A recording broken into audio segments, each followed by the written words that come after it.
Chapter 8:26. I talked to John Landau and the others this morning. Robert is also keeping an eye on this matter personally. There are 10 technical Oscar nominations, and we should be able to win all of them this time. Titanic can be said to be undisputed in this regard. However, for the 6 core nominations for Best Film, Best Director, and the 4 major acting awards, there is no hope for Best Actor and Best Supporting Actor. Leonardo's performance can only be said to be passable, and there are no outstanding male supporting actors in the film. As for the other 4 awards, the nominations should be fixed in advance. In the spacious office loft of the Digital Domain at Firefly Studios, Eric and Katzenberg sat together in the lounge. After listening to him, Eric asked, "So it's still 14 nominations?" Katzenberg did not detect the hidden meaning in Eric's words. He thought that Eric had thought about it before, so he nodded and said, "Yes, 14 nominations. There are 24 Oscars in total, but Titanic will definitely not be nominated for Best Foreign Language Film, Best Animation, and other unrelated awards. This eliminates 7 nominations first. Among the remaining 17 nominations, Best Soundtrack is divided into Drama and Musical Comedy, which eliminates another one. We have no hope of winning Best Actor and Best Supporting Actor, so there are only 14 nominations left. However, with just these 14 nominations, we can already match the nomination record set by Comet Beauty in 1950, and it is very likely that we will win more awards than Ben-Hur." Eric had already realized the mistake in his words when he said it. Fortunately, Katzenberg did not care and did not show any abnormalities. If it were not for the recent media doubts about the Golden Globe Awards, Eric might have forced people to release another Best Actor nomination for Leonardo, surpassing the nomination record of Comet Beauty. However, because of the widespread doubts about the Golden Globe Awards, although the Oscar jury did not dare to ignore the strength of Titanic this time, they also paid more attention to their own credibility. Xiao Li's performance obviously did not meet the standards. If he was nominated for an award, the media would definitely turn their attention to the Oscars after the nominations were announced. Although they could not break the record of Comet Beauty in terms of the number of nominations, as Katzenberg said, it was very likely that they would surpass the historical record of Ben-Hur with 11 Oscars. After the two discussed the details of the PR, Eric asked, "How's the overseas distribution going?" Similar to North America, most of the overseas countries where Titanic has been released had box office results similar to North America. Especially in the United Kingdom, the 4-week box office conversion had exceeded $36 million. According to the current box office trend, the UK box office of Titanic would easily surpass the $71 million box office record set by Jurassic Park a few years ago. It was not impossible for it to exceed $100 million. In addition, the box office performance in Spain, Australia, and other countries and regions was also very good. Just these 9 overseas box office markets that have been released, the cumulative box office in a month reached $92 million. Stimulated by such outstanding box office results, the overseas film companies, who were initially indifferent to the release of Titanic, had completely changed their initial attitude and were extremely eager. "I will fly to Europe next week, and Robert will also rush to Japan to personally negotiate with the local distribution and cinemas." Katzenberg paused and said, "Eric, my idea is that we don't need to pursue a higher percentage of shares. The average share of 35% is already very good compared to the previous years. If we ask for a higher share, it will definitely dampen the enthusiasm of the local distributors. However, we can ask for more resources in terms of publicity, scheduling, and cinemas." Although Firefly had its own branch companies in the major countries in the world, the specific distribution work still needed to cooperate with the local distribution companies. It was inevitable that they would give a certain percentage of the distribution to the other party. Katzenberg was personally responsible for the European distribution, and Robert Thompson, the president of the distribution department, was responsible for Japan. Eric was also very satisfied with this arrangement. After thinking about it, Eric nodded and said, "Then we'll do as you say. Also, ask Robert to go to China and see if it is possible to get a share of the profits for Titanic." Katzenberg was a little puzzled. Over the years, Eric had inadvertently reminded him that Firefly would deliberately fight for 1 or 2 quotas in the Chinese market every year. But to be honest, although there was a huge population of more than 1 billion people, the movie market was pitifully small, and the proportion of shares was so low that it made his hair stand on end. However, he did not question Eric's decision. After all, this was just a small matter. He nodded and said, "Eric, there is one more thing. Harvey wants to start the production of Machida in advance. Some time ago, when you were in New York, he talked to me about this. Recently, he has been busy with Shakespeare's Love, so he probably didn't have time to talk to you, right?" Eric originally planned to release Machida and other self-produced dramas like Machida when FFM TV's business situation stabilized this fall. When he heard Katzenberg's words, Eric asked, "What does he think? Didn't you say that Machida is a slow type of drama that should mainly rely on awards to gain fame?"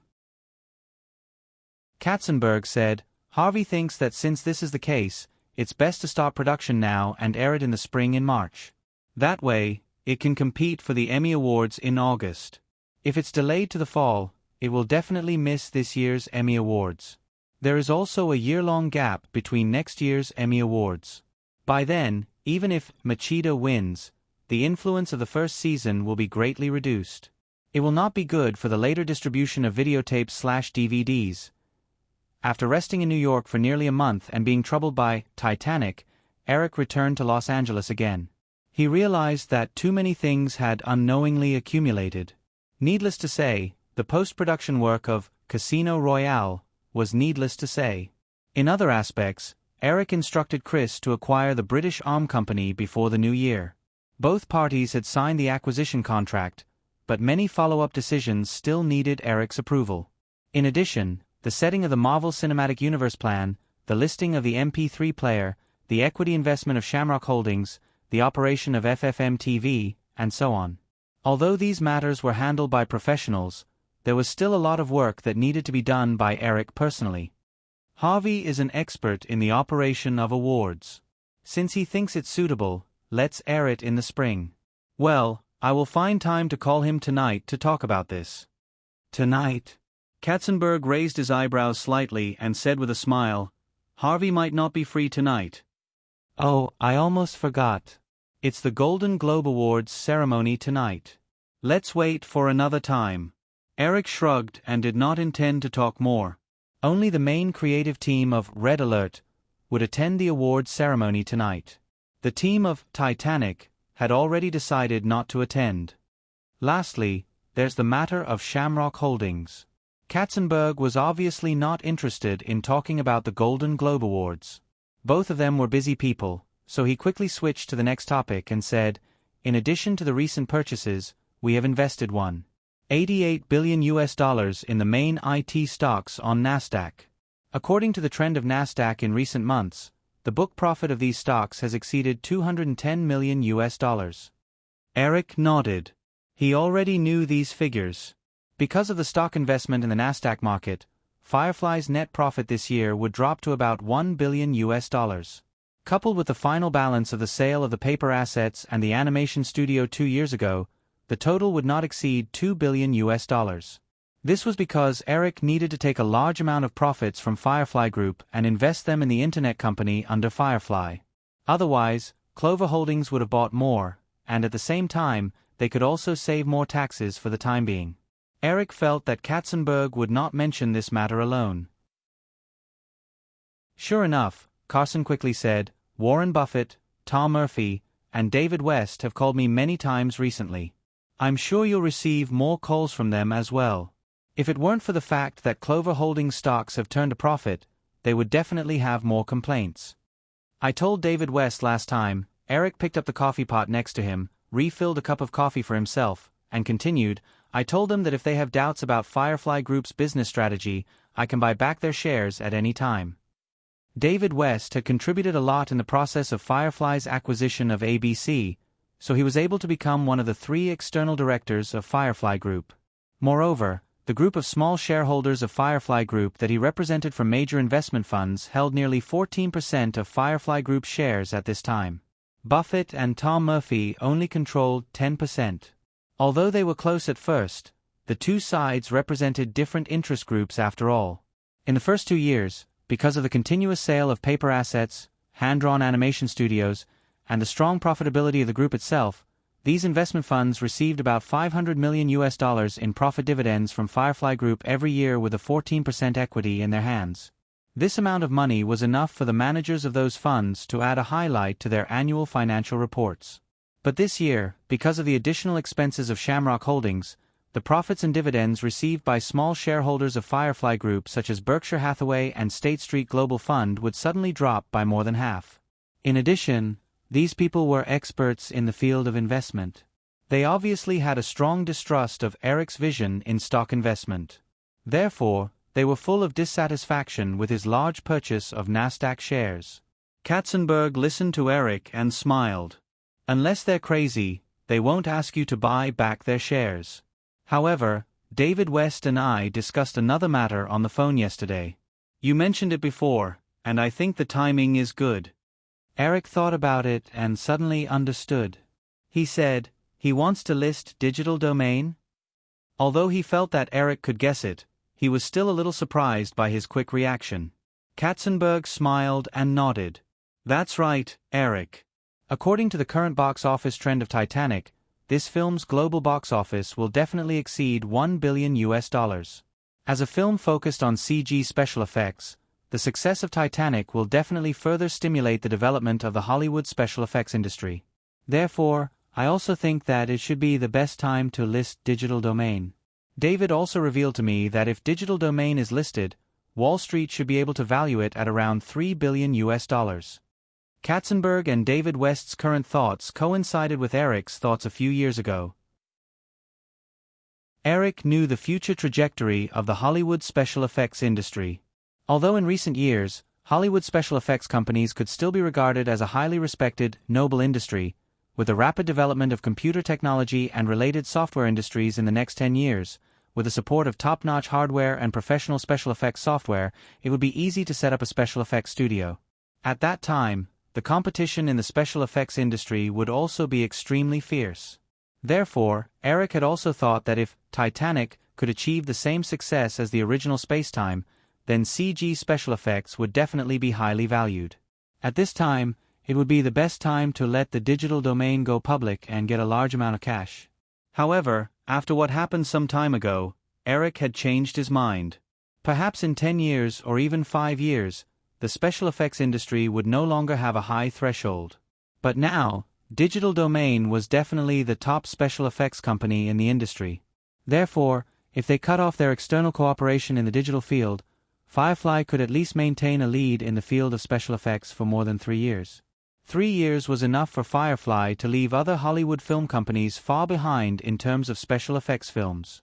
Even 3 years later, with Firefly Group's huge economy and the support of its allies like MGM and 20th Century Fox, there would still be no shortage of projects in the digital field.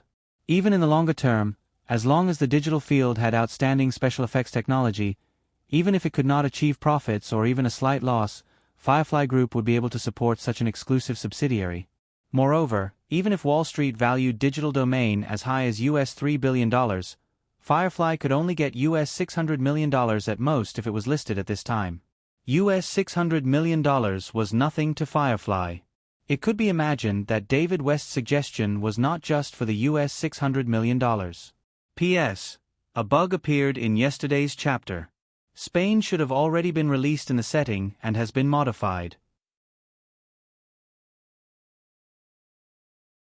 Chapter 827. As a world-class financial center, Wall Street was like a giant capital distribution port.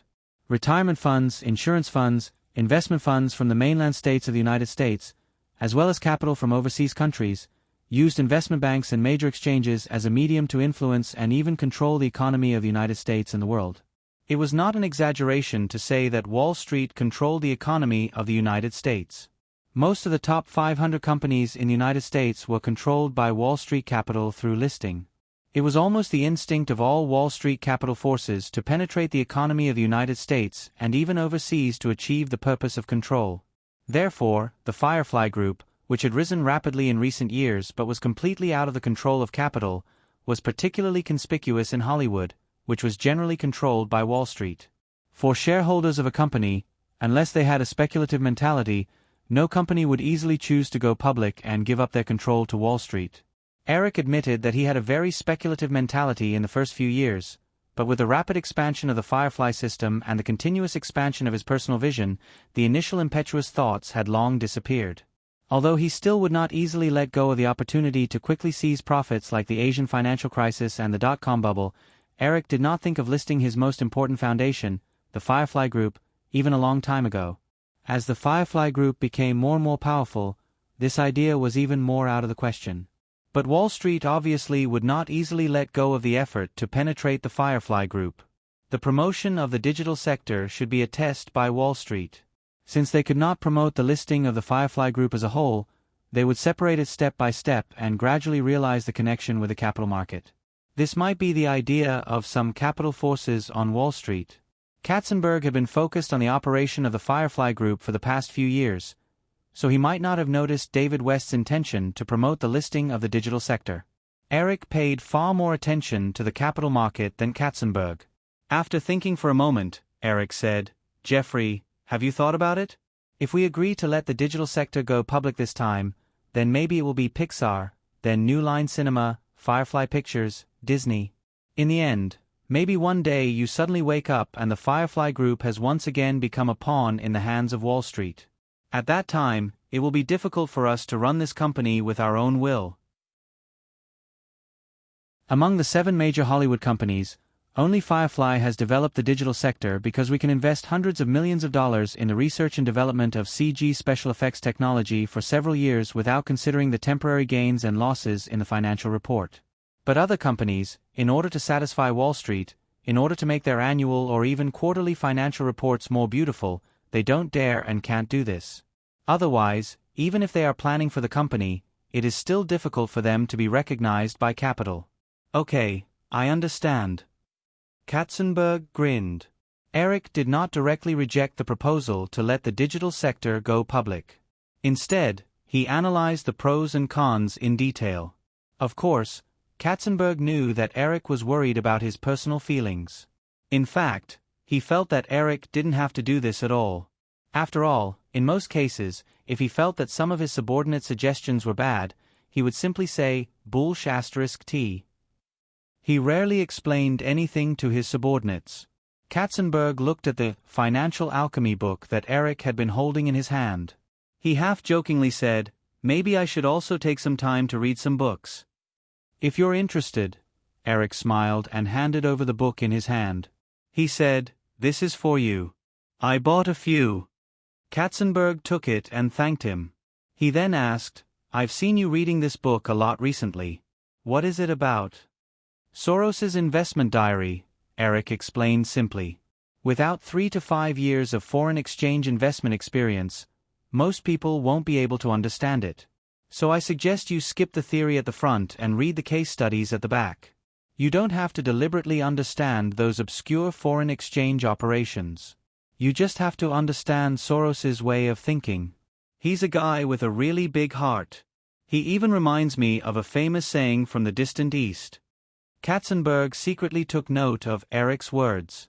His education level was not high.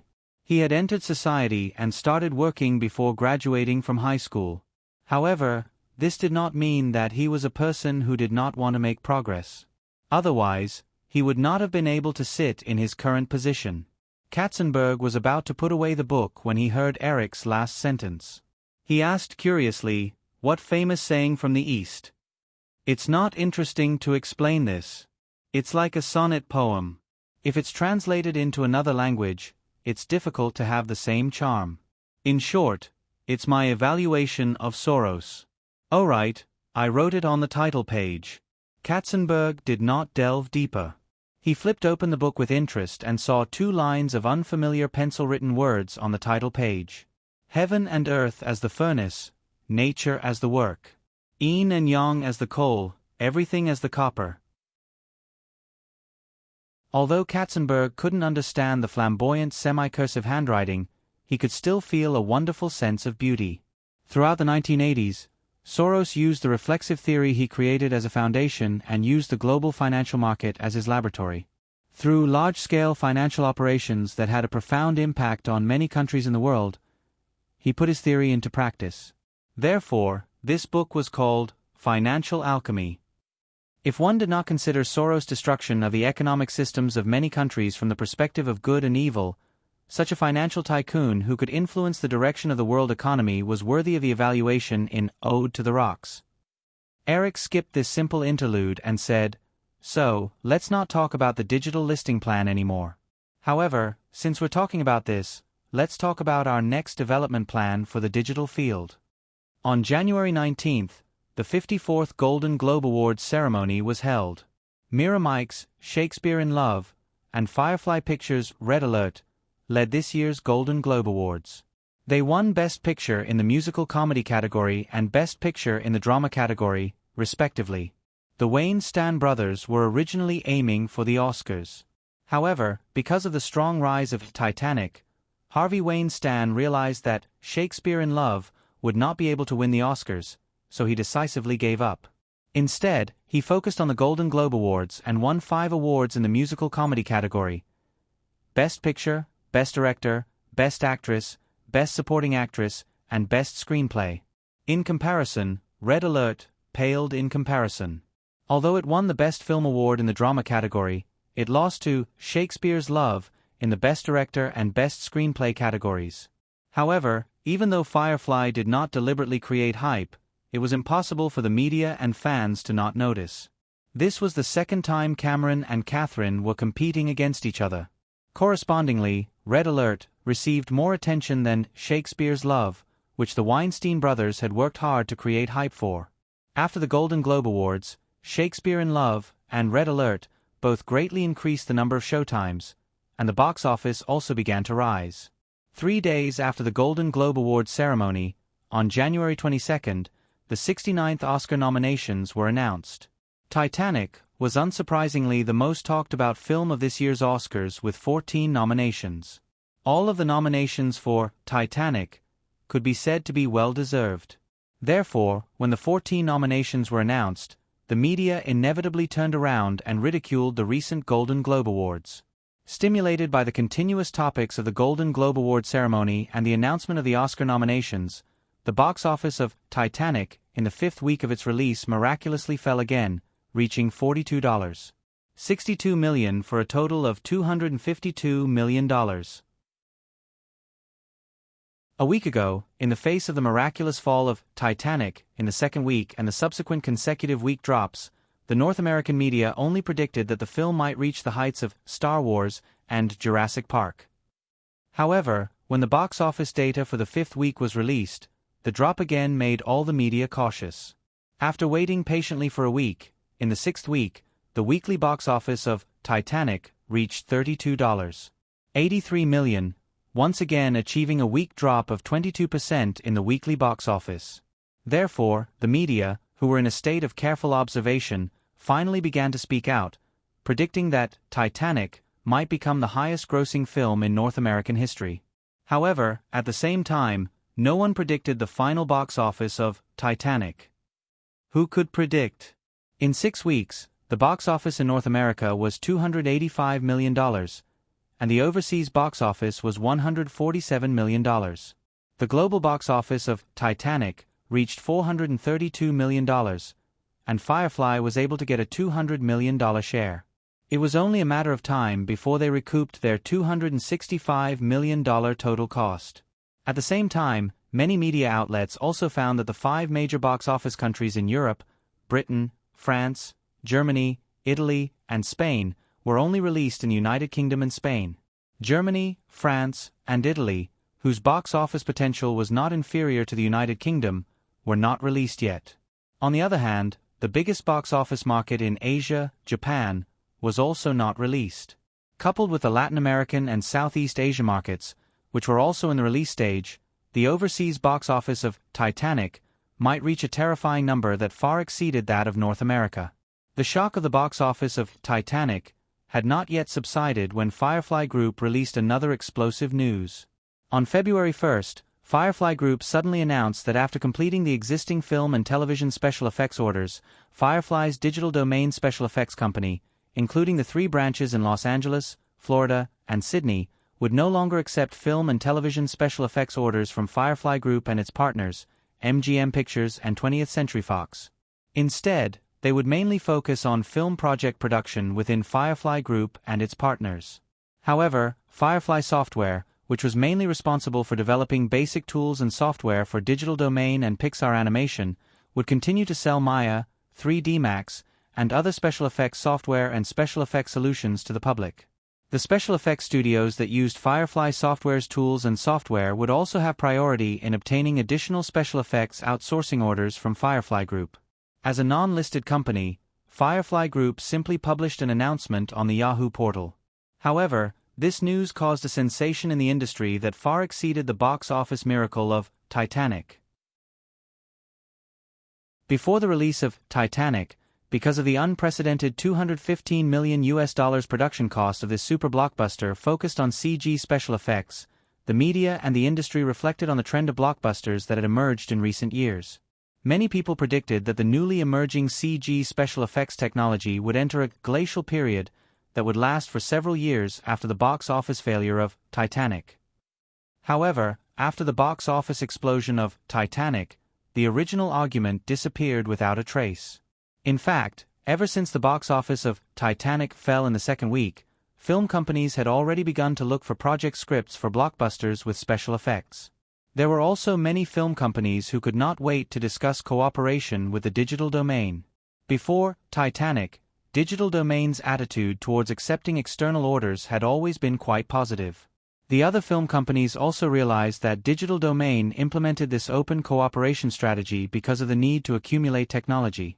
Therefore, no one expected that after Titanic, Firefly Group's attitude would suddenly change 180 degrees.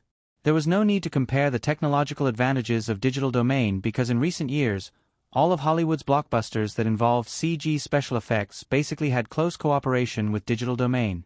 Moreover, Digital Domain was often responsible for the most difficult special effects in these films.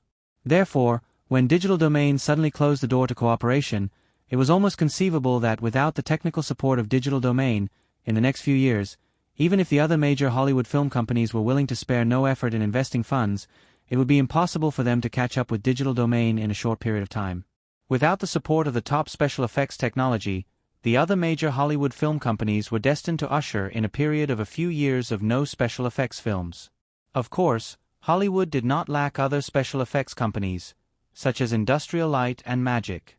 However, if the special effects level of a film produced by Firefly Group was compared to a film produced by Digital Domain, the gap was almost visible to the naked eye. In this case, the audience was not stupid and would not buy it. The day after the news was announced, the phones of almost all the core executives of Firefly Group basically did not stop ringing. The media was also like sharks that smelled blood, frantically digging for the deeper meaning of Firefly Group's decision.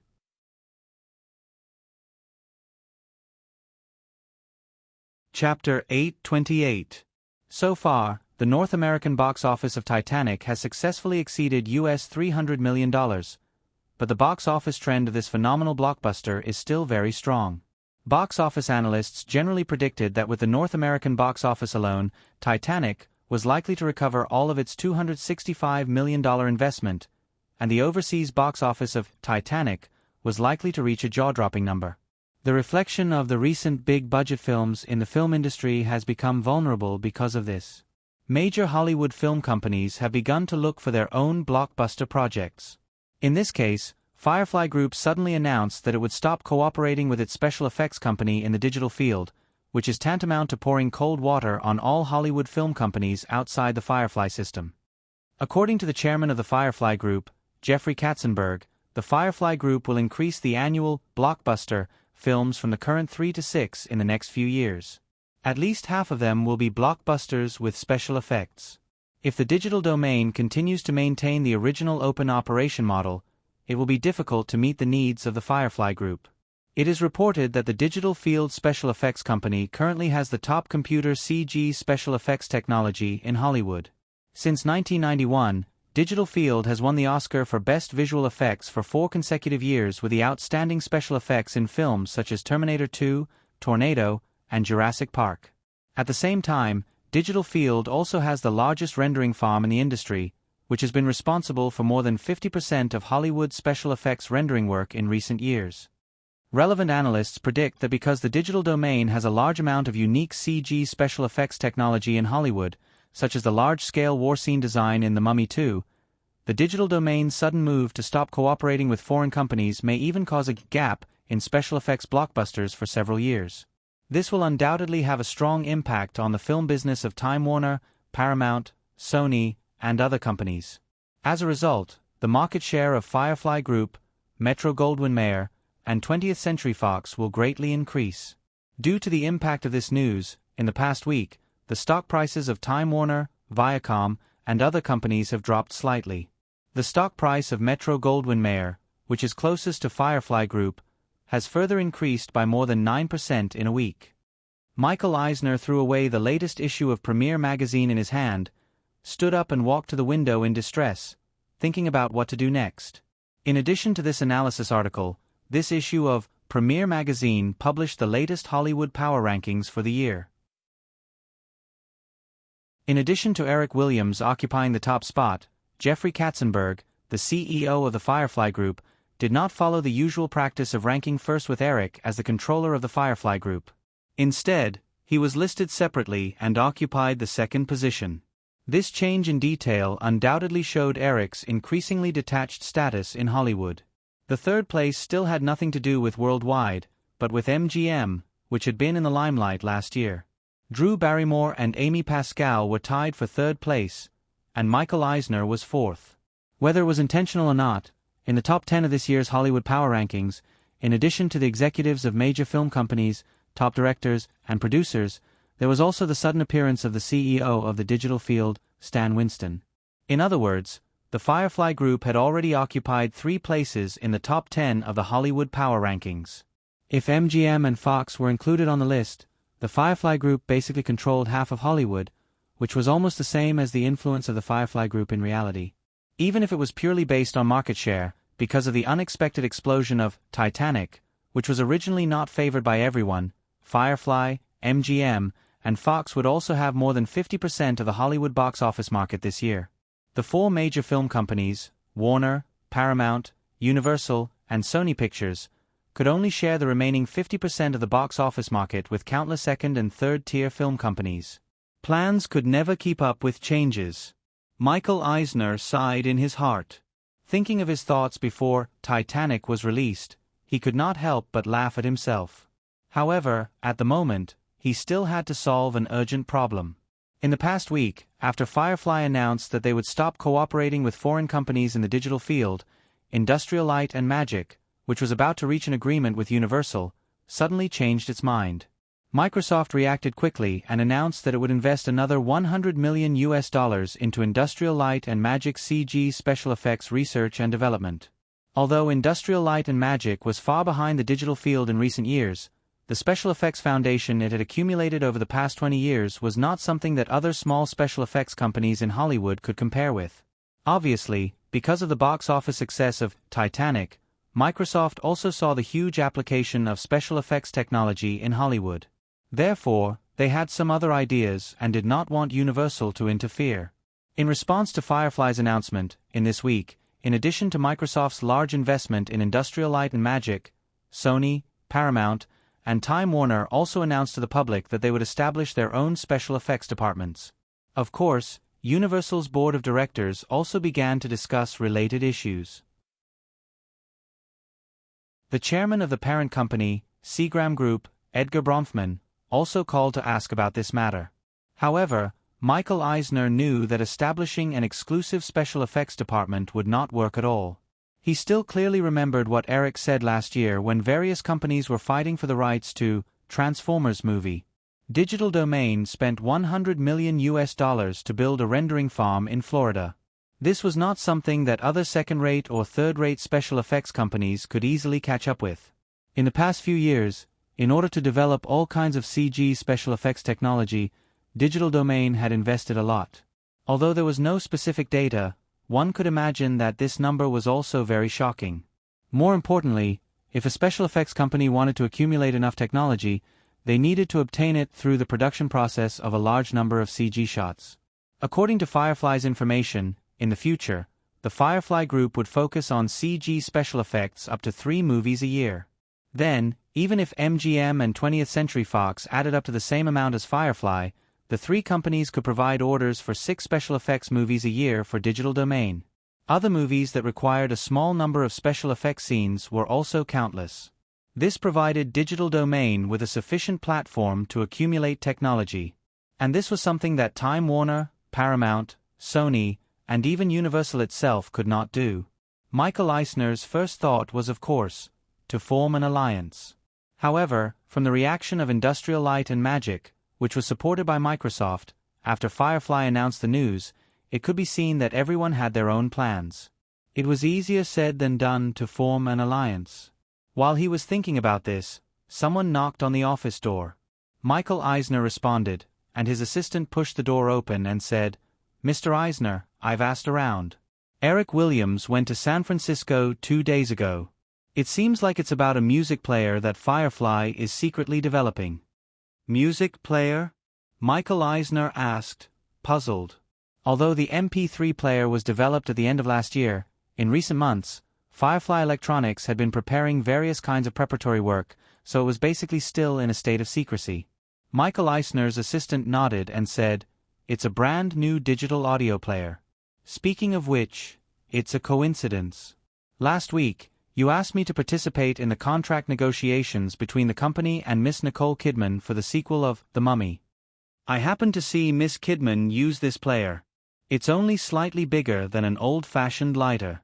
It uses a micro hard disk as the storage medium, and it can store hundreds of MP3 audio format songs. It doesn't need traditional audio media such as tapes and discs. By the way, I just called the record company." At the end of last year, they also received an invitation from Yahoo to sell songs on the Yahoo Music Store. The two sides are still negotiating. Michael Eisner, who had been listening attentively, immediately had his eyes lit up. He had already vaguely realized a problem just now. If everything was as the assistant said, then the promotion of this music player would definitely require a large number of legitimate music resources as support. The reason why Sony bought Columbia Records back then was because of this consideration. Music copyright resources were precisely Firefly Group's shortcoming. Although Firefly Records had released some good singers in recent years, in terms of heritage, Firefly Records was still thousands of miles away from the established giants such as Universal Records, Warner Records, and Sony Records. "You did a good job," Michael Eisner praised the assistant generously. He then said, "Also, prepare a copy of the negotiations between the record company and Yahoo for me, and help me make an appointment with Doug Morris." Doug Morris was the CEO of Universal Records. Seagram took over the MCA group from Panasonic, which mainly included Universal Pictures and Universal Records. However, Michael Eisner was not responsible for Universal Records. Fireflyer, that's the most suitable name we've come up with. Fireflyer is actually a little elf in the fairy tale Peter Pan, who is a little conceited but loyal to his friends.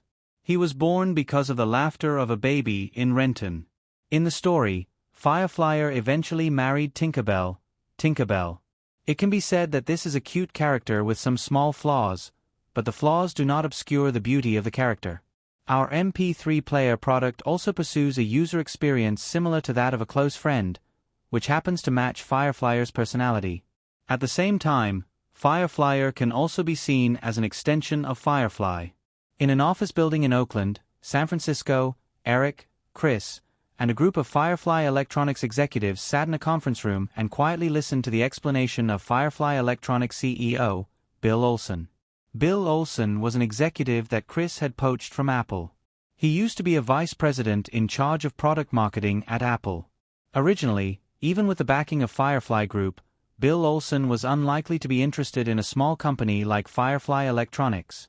However, due to Apple's gradual decline in the past 2 years, the management had all jumped ship to find other jobs. In addition, Eric and Chris had promised him a sufficient salary and options.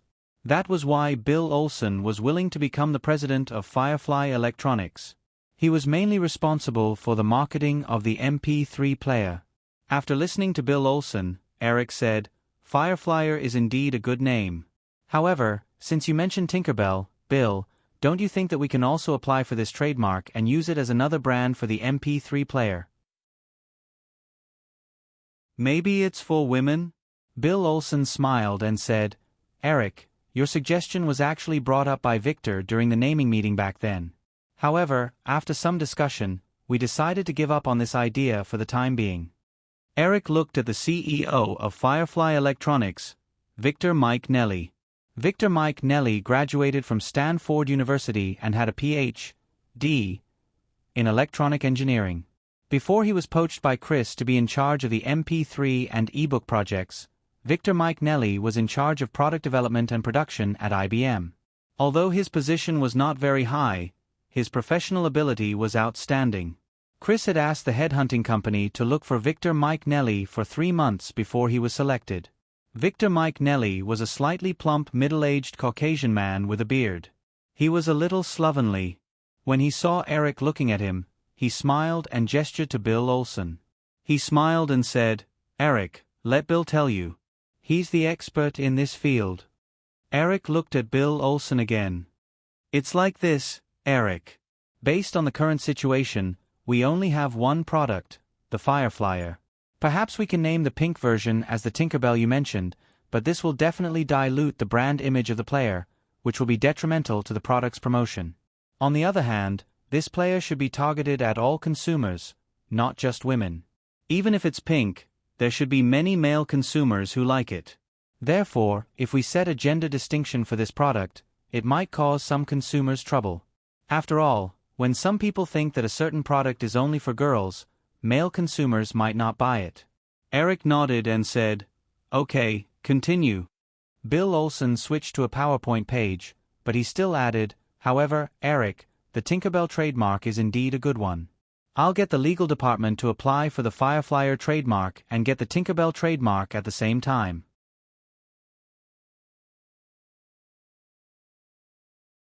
Chapter 829.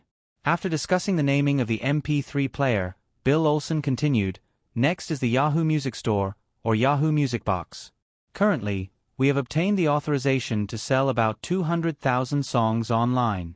However, there hasn't been much progress in the negotiations with the 5 world-class record companies with the most abundant music copyright resources.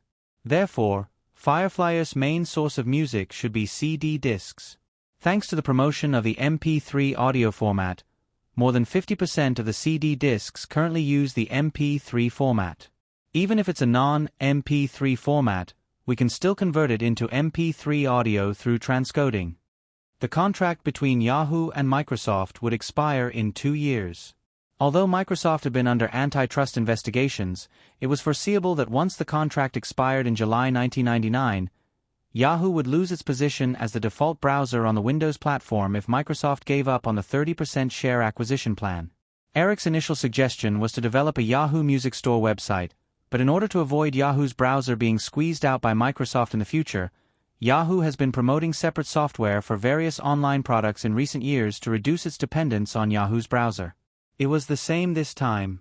The teams of Yahoo and Firefly Electronics worked together to perfect Eric's original rough idea in detail and developed a separate Yahoo Music Box software as a sales platform for online music stores. At the same time, Yahoo Music Box could more conveniently develop specialized software modules to identify pirated CDs and prevent them from being used for audio copying. To be honest, due to the living environment in his previous life, Eric had never considered this at first. He was also glad that the team at Yahoo and Firefly Electronics had thought of this. Otherwise, when Fireflyer was released, Firefly Electronics would definitely be bombarded with lawsuits from major record companies. In front of the projector, Bill Olson looked at Eric again and said, "Eric, although Yahoo is trying to gather a large amount of music resources into its own online store, it can activate more paid users under Yahoo Network. But I feel that this is not worth it. Just like Sony, although they have Walkman, they will not expect all the record companies to let them produce music cassettes. This is impossible. In my opinion, Fireflyer has the potential to replace Walkman. If we can be more open and authorize all the music labels to operate their own online music stores, Fireflyer's influence will expand rapidly. Walkman's current annual sales are 15 million units. If Fireflyer can reach this level, based on the selling price of $299, our annual sales will reach $4.5 billion. Eric said. But Bill, Fireflyer does not have the influence to get all the music labels to set up their own music stores. If we insist, the music labels will definitely ask for more. On the other hand, if Fireflyer has enough influence in the future, we will not need to compromise with the music labels. They will only take the initiative to cooperate with us. But there will always be a suitable time, Eric, Bill Olson said. Although we have installed a piracy detection module on Yahoo Music Box, we still can't stop all piracy. The risk of being sued still exists. If we can completely cut off the channel of CD copying and realize completely digital music sales, we can avoid this situation as much as possible. Eric knew what Bill Olson was thinking. He had hoped that Yahoo Music Box could be separated from Yahoo and be operated by Firefly Electronics alone. However, Eric had rejected him. Since Firefly Electronics could not own this platform, Bill Olson wanted the music sales platform to be more open for the sake of Firefly Electronics' own interests. Eric shrugged and laughed. Bill, we all know that even if we fully implement digital music sales, we will still not be able to stop the piracy problem. But after Sony won the videocassette case, the copyright holders can no longer use lawsuits to stop the advancement of technology. Also, all the Walkman, VCR, CD players, MD Walkman, and DVD players are not able to stop the piracy problem. So, we only need to do what we can. We do not need to worry too much about this problem. From Eric's smile, Bill Olson knew that Eric had seen through his thoughts. He did not feel awkward at all. Instead, he changed the topic and continued to discuss Fireflyer's component purchasing system, sales network, and product marketing. In the past 2 years, Eric had invested about $60 million in the research and development of the MP3 player and ebook reader. This included the cost of commissioning Seagate to develop the microhard disk and the cost of acquiring the Wi-Fi patent rights. Not much was specifically spent on the MP3 player research and development. After all, the research and development team of Firefly Electronics only had 190 people in total. Although the annual salary of Silicon Valley engineers was generally high, the salary expenditure in the past 2 years was only $30 million. However, Bill Olson's budget for Fireflyer, from component purchasing to product marketing, was $200 million. Eric felt that it was like spending $60 million to produce a movie, but spending $200 million to promote and distribute the movie. Of course, the development of Fireflyer was definitely worth this budget. Just as Bill Olson had mentioned at the meeting, if Fireflyer could replace Walkman, it would bring in billions of dollars of revenue for Firefly Electronics every year. Moreover, Eric knew better than anyone that Fireflyer did indeed have the potential to replace Walkman and all the other portable music players currently available. The meeting lasted until 4 p.m. After confirming the Fireflyer sales and marketing plan, Eric and Chris visited the company's R&D department with the 2 people in charge of Firefly Electronics. At 6 p.m., everyone had dinner together. Eric flew back to Los Angeles under the cover of the night. Chris would continue to stay and lead the integration of Firefly Electronics and the British ARM chip company. The relevant plan had been confirmed in a conference call with ARM's management yesterday. Before this, Firefly Electronics had already taken out a sample of the ebook reader. However, because the current production cost of this machine was close to $400, if they wanted to ensure enough profit, the sales price should be set at $700. This was a price that ordinary consumers would find difficult to accept. After everyone's discussion, Eric decided to give up on this product for the time being. Instead, he would use the accumulated technology and cooperate with Firefly Electronics, ARM, and Yahoo to develop the Yahoo Pad, a tablet computer with more functions. This was also the second stage of Eric's original plan. He planned to launch a mature product around the year 2000. By then, with the further development of the electronics industry, the manufacturing cost of the Yahoo Pad would definitely drop to a more reasonable price. The Gulfstream business plane landed at Santa Monica Airport in the hazy night. As soon as Eric got off the plane, he received a call from Michael Eisner, who asked if he was free for dinner. Of course, Eric knew Michael Eisner's intentions. If they stopped cooperating with foreign companies in the digital domain, for a long time in the future, it would be very difficult for Warner Brothers, Paramount, Universal, and Sony to produce outstanding CG special effects movies. In the past few days, almost all the senior executives of the major film companies had personally called Eric in private to see if there was any possibility of Eric canceling this decision. Michael Eisner's phone call was considered a little late. Considering that he did not have any appointments tonight, Eric agreed and drove to Morton Restaurant in Beverly Hills.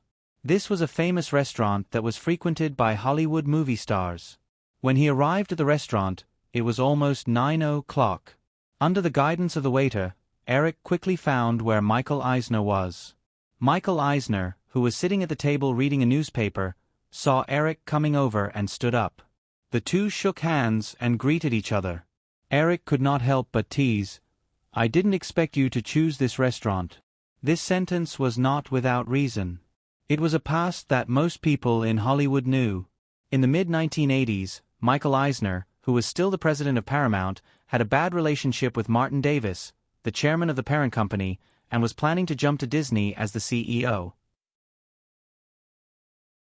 When he reached an agreement with several people in charge of Disney and resigned from Paramount, the board of directors of Disney had a dispute over the decision to appoint Michael Eisner. This also caused Michael Eisner to suddenly be in a state of unemployment with an uncertain future. Immediately, Michael Eisner, who had just left the power center of Hollywood, immediately encountered a dilemma. One night, he planned to have dinner with his friend Michael Ovitz and called Morton Restaurant to make a reservation. He had never been rejected before, but that time, he was suddenly told that the restaurant was full. Michael Ovitz, who was present at the time, called again and easily made a reservation. This kind of thing was simply humiliating for a Hollywood mogul. Michael Eisner heard Eric's teasing, but his expression was very calm. He said lightly, "There are some things that you always have to remind yourself of." "Oh," Eric smiled, and the two sat down. Although they had already had dinner in San Francisco, Eric still ordered food. After the waiter left, Michael Eisner took the initiative to speak. "Eric, I heard that you went to San Francisco these 2 days?" "Well, a company set up there has made a small thing. It will be on the market soon. I went over to take a look." Michael Eisner smiled and said, "Something that you value is definitely not as simple as a small thing, right?" Eric suddenly realized something, but his expression did not change. Instead, he explained in detail, "It's a brand new portable music player. Unfortunately, the sample is in my luggage. Otherwise, I can give you one. It's a very interesting little thing." Since Michael Eisner already knew about this, he no longer hid it. Eric even guessed that Michael Eisner might have already known about Yahoo and Universal Records' online music sales. Obviously, Michael Eisner wanted to use the copyrights of Universal Records as a bargaining chip in exchange for some tangible benefits, such as continuing technical support for Universal Pictures in the digital field. However, he had obviously miscalculated. "Actually, I had lunch with Doug Morris of Universal Records this afternoon, and I happened to hear about this." Michael Eisner did not beat around the bush and said, "I also heard that the cooperation negotiations between Yahoo and Universal Records seem to be in a deadlock." "That's inevitable," Eric said. "Big companies always have the arrogance of big companies. They often can't see the situation clearly. When they have the initiative, they don't want to make progress because of their status. When they lose the initiative one day, they will think of themselves as victims." In the original space-time, several major record companies originally had far more advantages than Apple to deploy MP3 players, but they either had to maintain their market position of old-fashioned portable players that were about to be eliminated, or the group management system was rigid and slow to respond. In short, in the low-threshold electronic product of MP3 players, although many record companies had tried, they all failed. In the end, Apple occupied more than 70% of the music player market. The major record companies finally had to submit to the rules of Apple's online music sales platform. They were led by the nose by others. From time to time, they complained like resentful women that Apple's players condoned piracy and infringed their rights. What they didn't know was that even without Apple, in the Internet era, because of the significant reduction in the cost of pirated music, the record industry could no longer maintain its former glory. Of course, Michael Eisner couldn't see the future. Although he felt that Eric's words were somewhat inexplicable, he didn't refute. After chatting for a while, dinner was quickly served. Michael Eisner took a sip of red wine, put down the goblet, and continued, "Eric, I think you must have guessed my thoughts. It's like this. I can help persuade Mr. Bronfman to support the cooperation between Yahoo and Universal Records, but in exchange, I hope that the digital field will continue to cooperate with Universal Pictures. What do you think?" Eric shook his head and said, "Sorry, Michael, I can't agree to your conditions." Michael Eisner was stunned. He didn't expect Eric to refuse so straightforwardly. During the day, he had investigated the situation of Yahoo's online music store in detail. Although it had reached cooperation with some second- and third-tier record companies, the number of song copyrights owned by Yahoo's music store was only 200,000. The more popular songs and albums were limited to the group of teen pop singers cultivated by Firefly Records in recent years. On Universal's side, Universal Records owned more than a quarter of the music copyright resources in the United States. If they could reach a cooperation with Universal, the attitude of other record companies would no longer be so firm.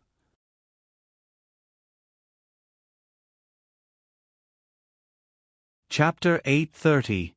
Eric, why do you have to do this kind of self-destructive thing? If the digital field continues to maintain an open cooperation strategy, with the influence brought by Titanic, it won't be a problem to double the annual turnover in the future. And, with the current speed of technological development, it won't take more than a few years for other special effects companies to catch up with the digital field. After deliberating for a moment, Michael Eisner spoke again. Eric raised his head with an inexplicable smile at the corner of his mouth and said, "Michael, what I want is these few years. What's more, if others want to catch up, the digital field will never stop and wait for them." "But I don't think you need to do this at all," Michael Eisner said again. "You see, including the box office of Titanic, Firefly's total box office this year will reach US $2 billion, more than 30% of the market share. This should definitely be the peak of a major Hollywood film company." "No, Michael, you're just used to the coexistence of the 7 major Hollywood companies, so you think this is just the peak state of a major Hollywood film company. But let's break the shackles of this thinking and think about it. Why can't it be 50%, 60%, 70%, or even more? In other industries, this is not rare. In this case, why can't Hollywood?" When Michael Eisner heard Eric's words, he had a slightly shocked expression on his face. He didn't expect Eric to be so ambitious. If someone else said this, Michael Eisner would almost immediately laugh out loud, but the person who said these words was the most popular young man in Hollywood in recent years. And he had done too many things that many people thought were completely impossible. However, after a brief moment of shock, Michael Eisner still shook his head. "Eric, Hollywood is different from other industries. As a creative industry, the human factor is very important in this industry. Although many people say that Hollywood is the world's film factory, you can never gather all the outstanding filmmakers under one company and work in your own factory. Even if Firefly pushes out all the other 6 major Hollywood companies, as long as you can't meet the requirements of all the filmmakers, this is inevitable. Then, they are destined to create new film companies to compete with Firefly, just like Chaplin's United Artists a long time ago, Howard Hughes's Thunderbolt Entertainment, and now Spielberg's and Bolin." Eric smiled and said, "Michael, I don't know what will happen to Bolin in the future, but the first 2 film companies you mentioned happen to no longer exist. In my opinion, with the prevalence of large capital operations in the film industry, it will become more and more difficult for latecomers to enter this industry. So, I just need to maintain Firefly's sufficient advantage and take over the original film companies one by one." Michael Eisner's eyebrows twitched, and he asked hesitantly, "You mean, eat them?" "Yes, eat them." With that said, Eric tasted the crab meat pie in front of him and nodded. "The food here is really good. Maybe I can come here often in the future." "Oh, then you definitely won't encounter a time when there are no seats." Michael Eisner smiled reluctantly. He was still thinking about Eric's words just now. If Firefly wanted to wipe out all the other film companies in Hollywood, it was definitely unrealistic. But if they did as Eric said and merged one by one, then this possibility was not completely impossible. However, Michael Eisner was not so pessimistic. He was now 55 years old. Perhaps Firefly could do all this in 10 or even 20 years, but by then, he would definitely have retired. Then, everything would have nothing to do with him. Now, he just needed to run Universal Pictures well. This slightly dejected thought made Michael Eisner somewhat dispirited. The two of them no longer talked about the movie. Instead, they casually commented on the food in the restaurant and other unimportant topics. Eric and Michael Eisner did not have any personal grudges after all. What's more, it was Firefly who used the opportunity of acquiring Disney to drive Michael Eisner out of the Disney Group. In terms of grudges, Michael Eisner's resentment towards Eric was definitely greater. Since the other party did not express this, of course, Eric would not do the same. After skipping the topic of the digital field, the two of them had a relatively relaxed and pleasant meal. They chatted until 10 o'clock before the two of them separated. Watching Michael Eisner's car leave, Eric also got into his own car. It was already late at night, so Eric did not rush back to the Sharp Corner Manor. Instead, he instructed the driver to drive to the top of Beverly Hills. When he arrived in front of Elizabeth and Julia's mansion, Eric sent the driver away and pressed the doorbell. The intercom rang with an inquiry. Eric answered and the door was quickly opened. Julia's brown hair was loose, and she was only wearing a very long light yellow close-fitting sweater. She stretched out her long legs and appeared in front of Eric lazily. She softly called out, "Eric, you're here." "Yeah." Eric smiled and stretched out his hand.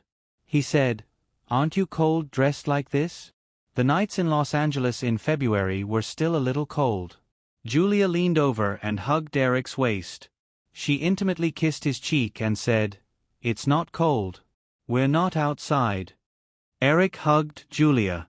Just as he was about to let go, the girl had already placed her chin on his shoulder.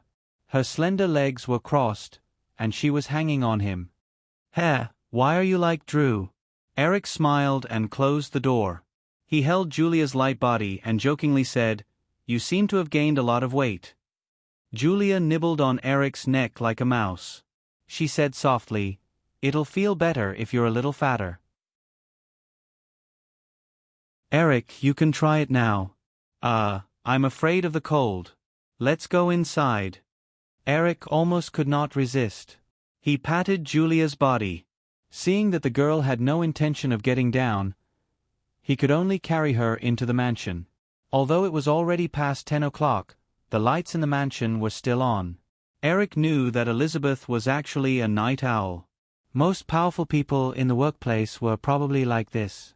The TV was on in the living room, and the sound was very soft. Elizabeth was curled up on the sofa with a thick folder in her hands. She was wearing a close-fitting sweater similar to Julia's. When she saw Eric carrying Julia in, she pursed her lips. "Do you have to be so impatient?" Eric did not explain. He threw Julia on the sofa and sat beside Elizabeth with a smile. He asked, "What are you looking at?" "Some movie project summaries," Elizabeth said. She did not stand on ceremony and handed a stack over. "Here, help me take a look and pick one or two." Eric took it and flipped through it. He smiled and asked, "Can I take them away if I pick one?" Elizabeth said simply, "No." Julia, who was originally thrown on the single-seater sofa by Eric, also came over and sat down next to Eric. Seeing that Elizabeth was reading the document seriously, Eric did not make any more jokes. He just casually picked up Julia's slender legs and placed them on his lap to play with. He also flipped through the documents in his hand. After just glancing at the name of the first document, Eric raised his eyebrows slightly. He patiently read the project summary and the outline of the script, then said, "The English Patient. This project is not bad. It's very suitable for Mira Mike to use as an award-winning film." Elizabeth turned her head and saw Eric gently rubbing Julia's thigh with one hand. She spat and rolled her eyes. This is the project that Harvey had his eyes on last year. In order to avoid competing with Shakespeare's Love for the Oscars, it was pushed to this year. Of course, it's very suitable for Mira Mike.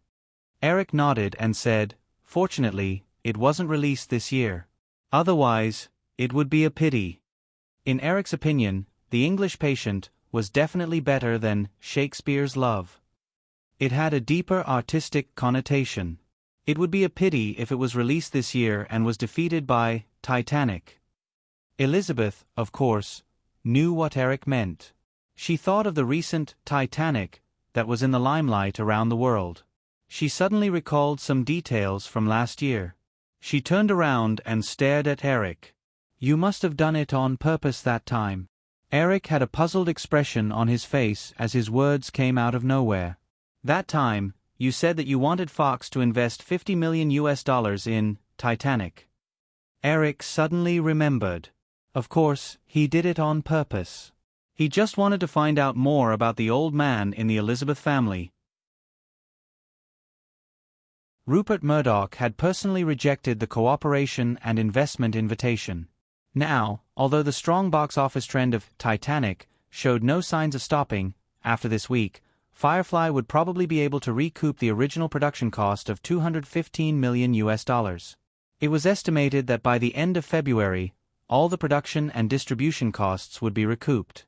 Then, Titanic would bring net profits to Firefly. Now, no box office forecasting agency could predict the global box office of Titanic, but they knew that the profits brought to Firefly by Titanic would definitely far exceed the original total investment of $265 million.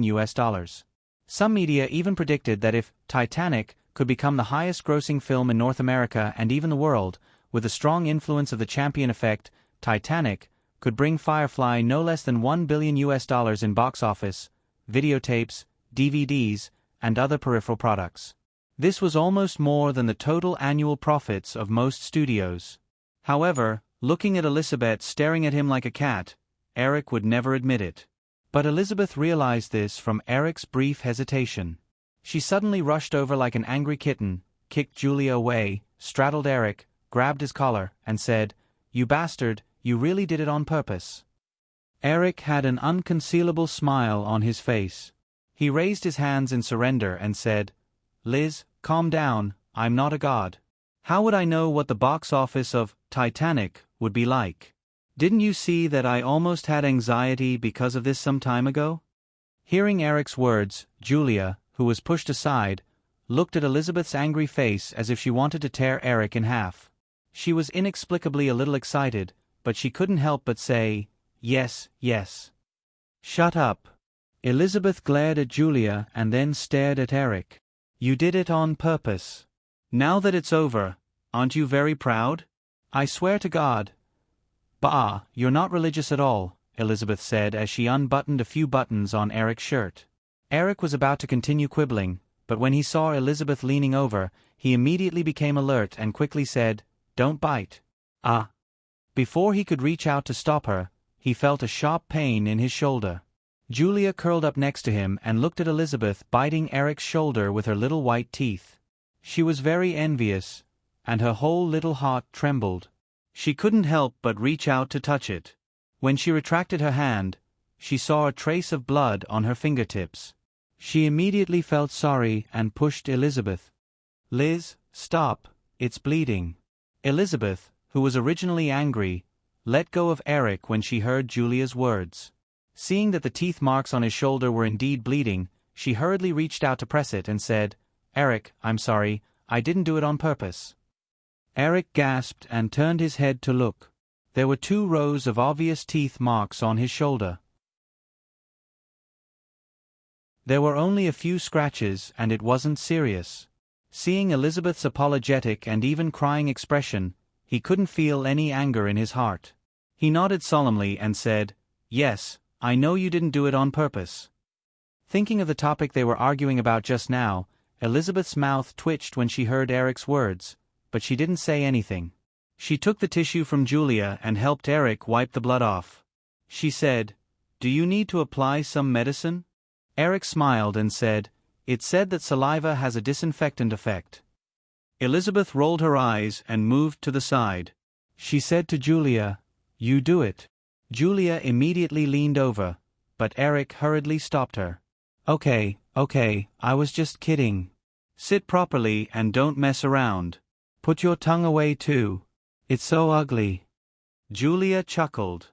Seeing that she had occupied Elizabeth's seat and was straddling Eric, she was unwilling to leave. She intimately leaned over and kissed Eric a few times on the face. She propped herself up and reached out to take off the long, close-fitting sweater on her body. There was nothing covering her body except for a pair of pure white underwear. Seeing Julia's actions, Elizabeth was very displeased. Hey, I just changed the sofa cover yesterday. Can you guys go to the bedroom? The response to Elizabeth was a strong hand that pulled her over. Eric's voice rang out. Take off your sweater too. Let me see. The lights in the living room seemed to be blurred. Amidst the light rustling, a woman's half-true and half-false murmur could be heard. You reckless bastard. Ah.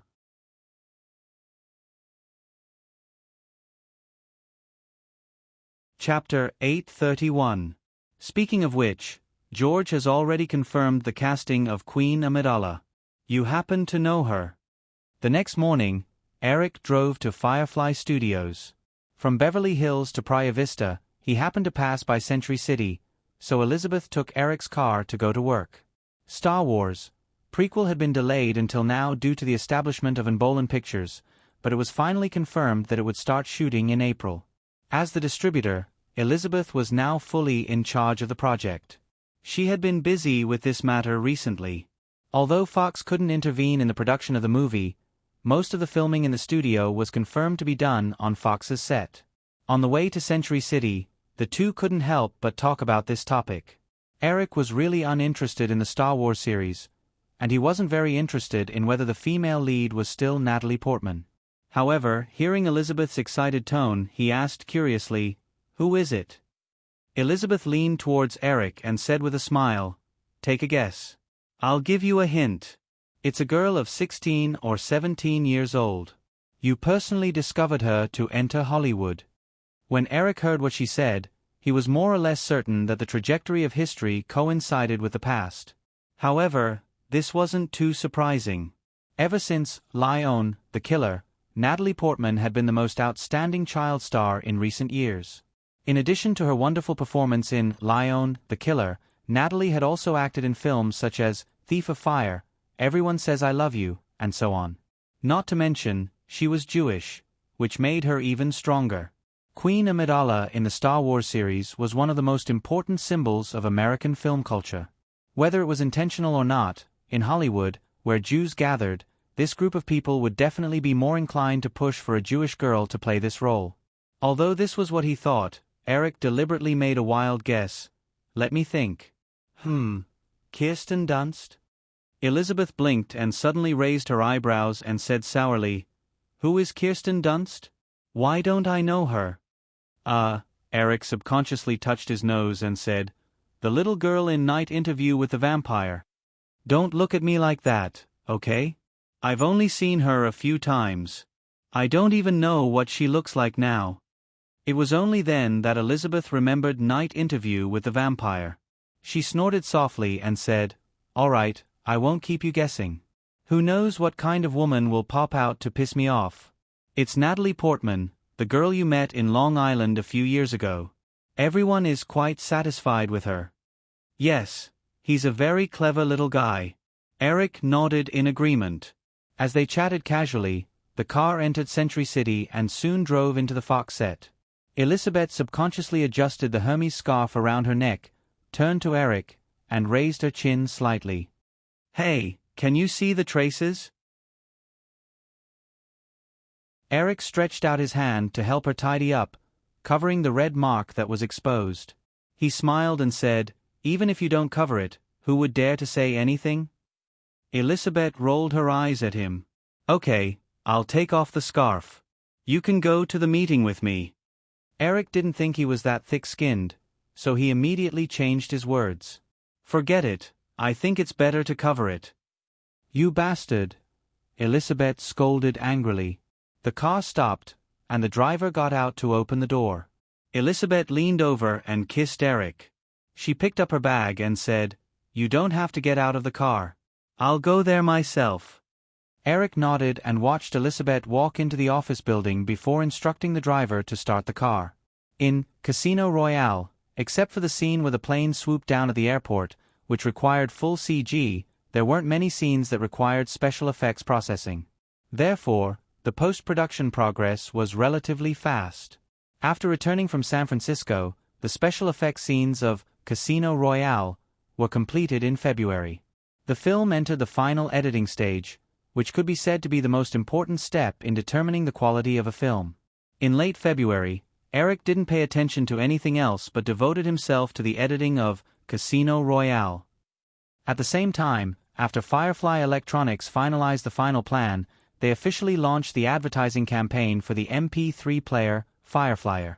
Although it could be predicted that Fireflyer would have a very broad market prospect around the world, Bill Olson and the other executives still decided to explore the North American market step by step.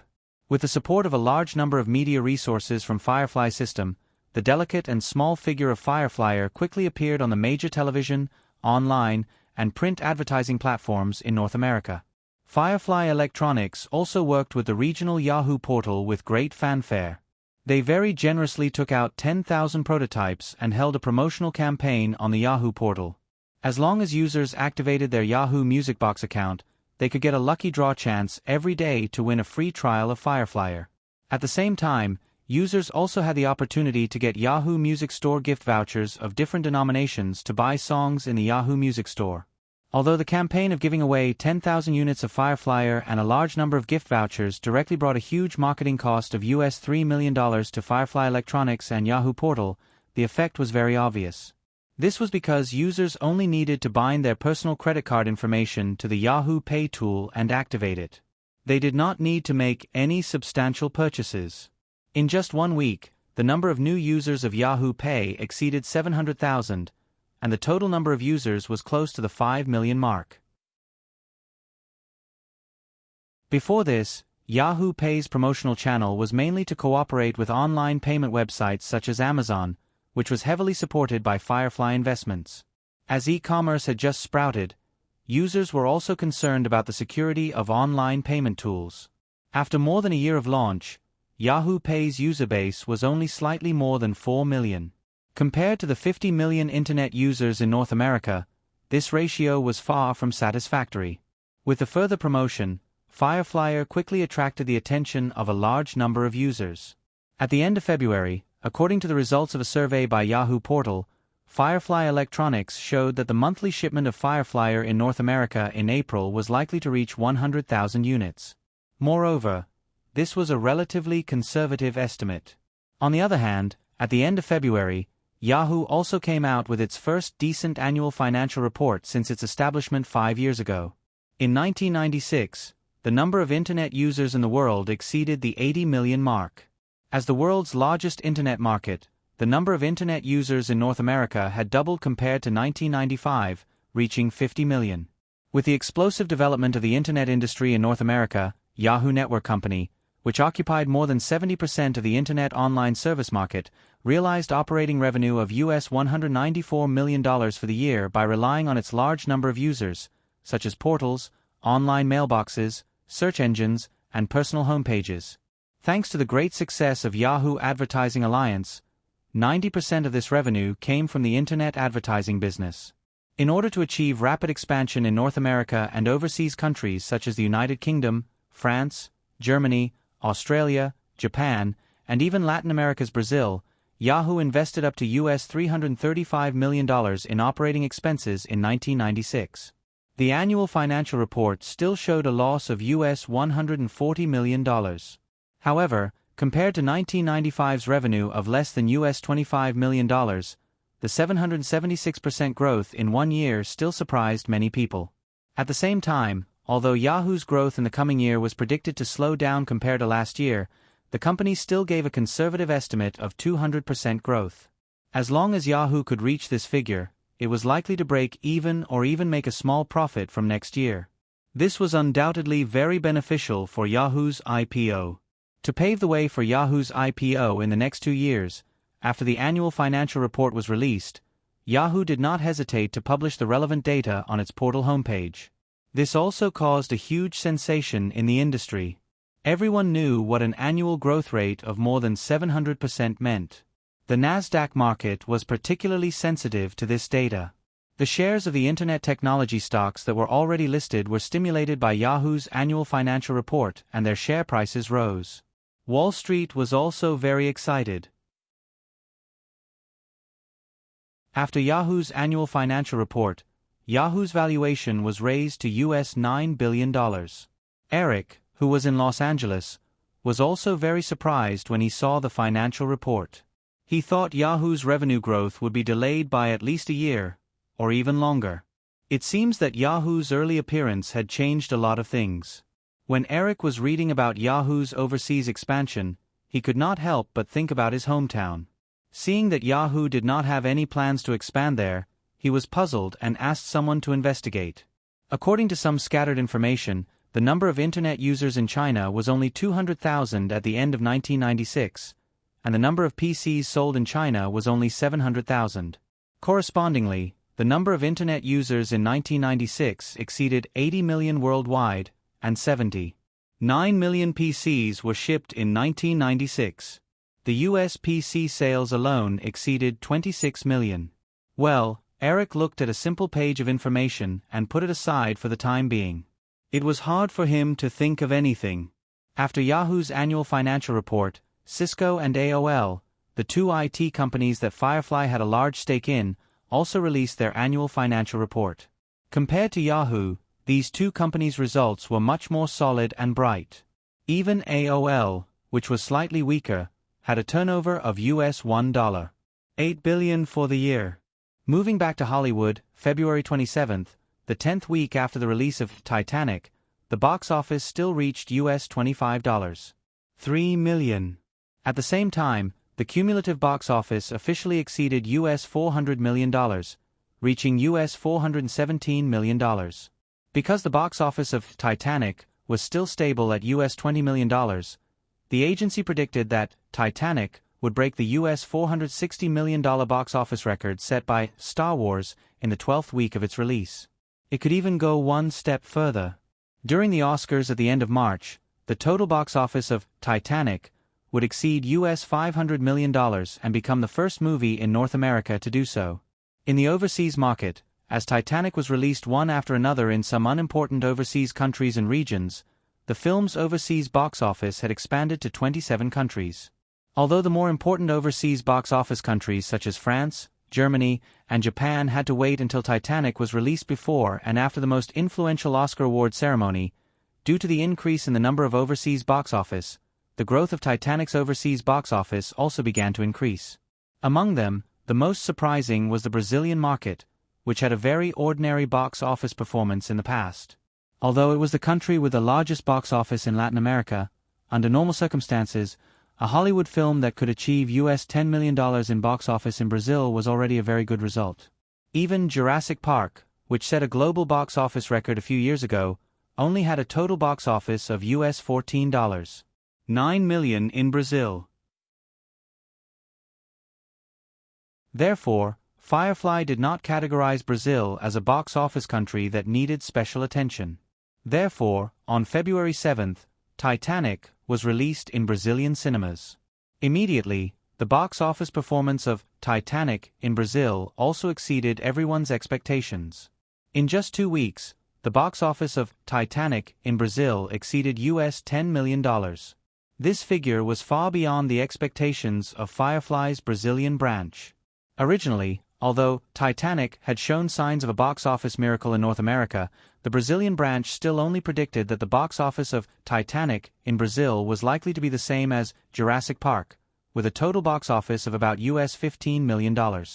After exceeding US $10 million in 2 weeks, even the head office no longer ignored the box office prospects of Titanic in Brazil. With Katzenberg's personal intervention, the film's screening schedule in Brazil quickly increased by about 50% and increased the publicity.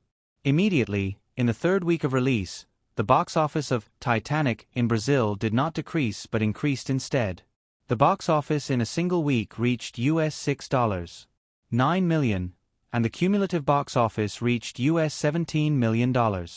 It easily broke the box office of Titanic that year, which was less than $15 million.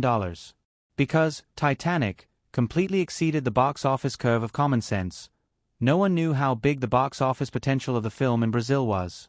Firefly Studios, Praia Vista, Los Angeles. After more than half a month of intense work, the preliminary editing of Casino Royale had been completed.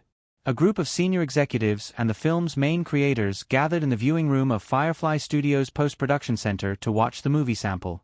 The sample had not yet produced the opening and closing credits, and the total length was 150 minutes. Eric planned to further compress the scene to reach a length of about 140 minutes. For a popcorn movie, this length was the most suitable. After all, there was only one film in the history of Hollywood that lasted more than 3 hours and achieved a box office miracle like Titanic.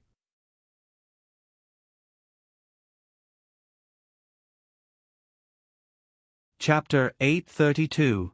The story of Casino Royale itself was very simple. It was a confrontation between James Bond and the Ghost Gang over a huge bet of $150 million. The whole movie was a complete and smooth story consisting of the airport crisis, the confrontation in the casino, and the final battle.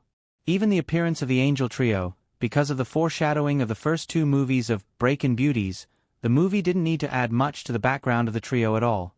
It was just a hot action scene.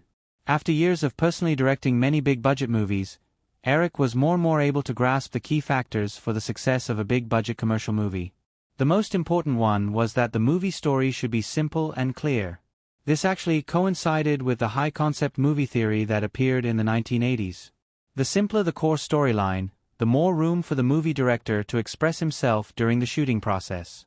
The most classic example of this was Cameron's Terminator. The whole story revolved around the T-800 being sent by Skynet to assassinate Sarah Connor in the past. There were no complicated side plots. Because of this, Cameron proudly expressed his personal movie talent to his heart's content. In the end, the movie earned $80 million at the global box office with a cost of $6 million, and it made Cameron into the ranks of the top directors in Hollywood. On the contrary, if a movie wanted to show too much to the audience, the result would often be that the director couldn't tell a complete story in 2 hours. There were many examples of failure due to this reason in Hollywood. In the screening hall, the executives of MGM and the main creators of the movie were obviously very satisfied with the effect of the movie. Traditional 007 movies often had the shortcoming of fragmented stories. The producers often inserted some plot that had nothing to do with the main storyline of the movie, just to highlight Bond's romantic and heroic image. Therefore, most of the episodes were full of loopholes. Casino Royale completely reversed this shortcoming while retaining the traditional 007 style. Bond no longer inexplicably appeared in the military base of a nameless villain to kill everyone, nor was he suddenly called out from the bed of a hot girl to carry out a mission by the MI6.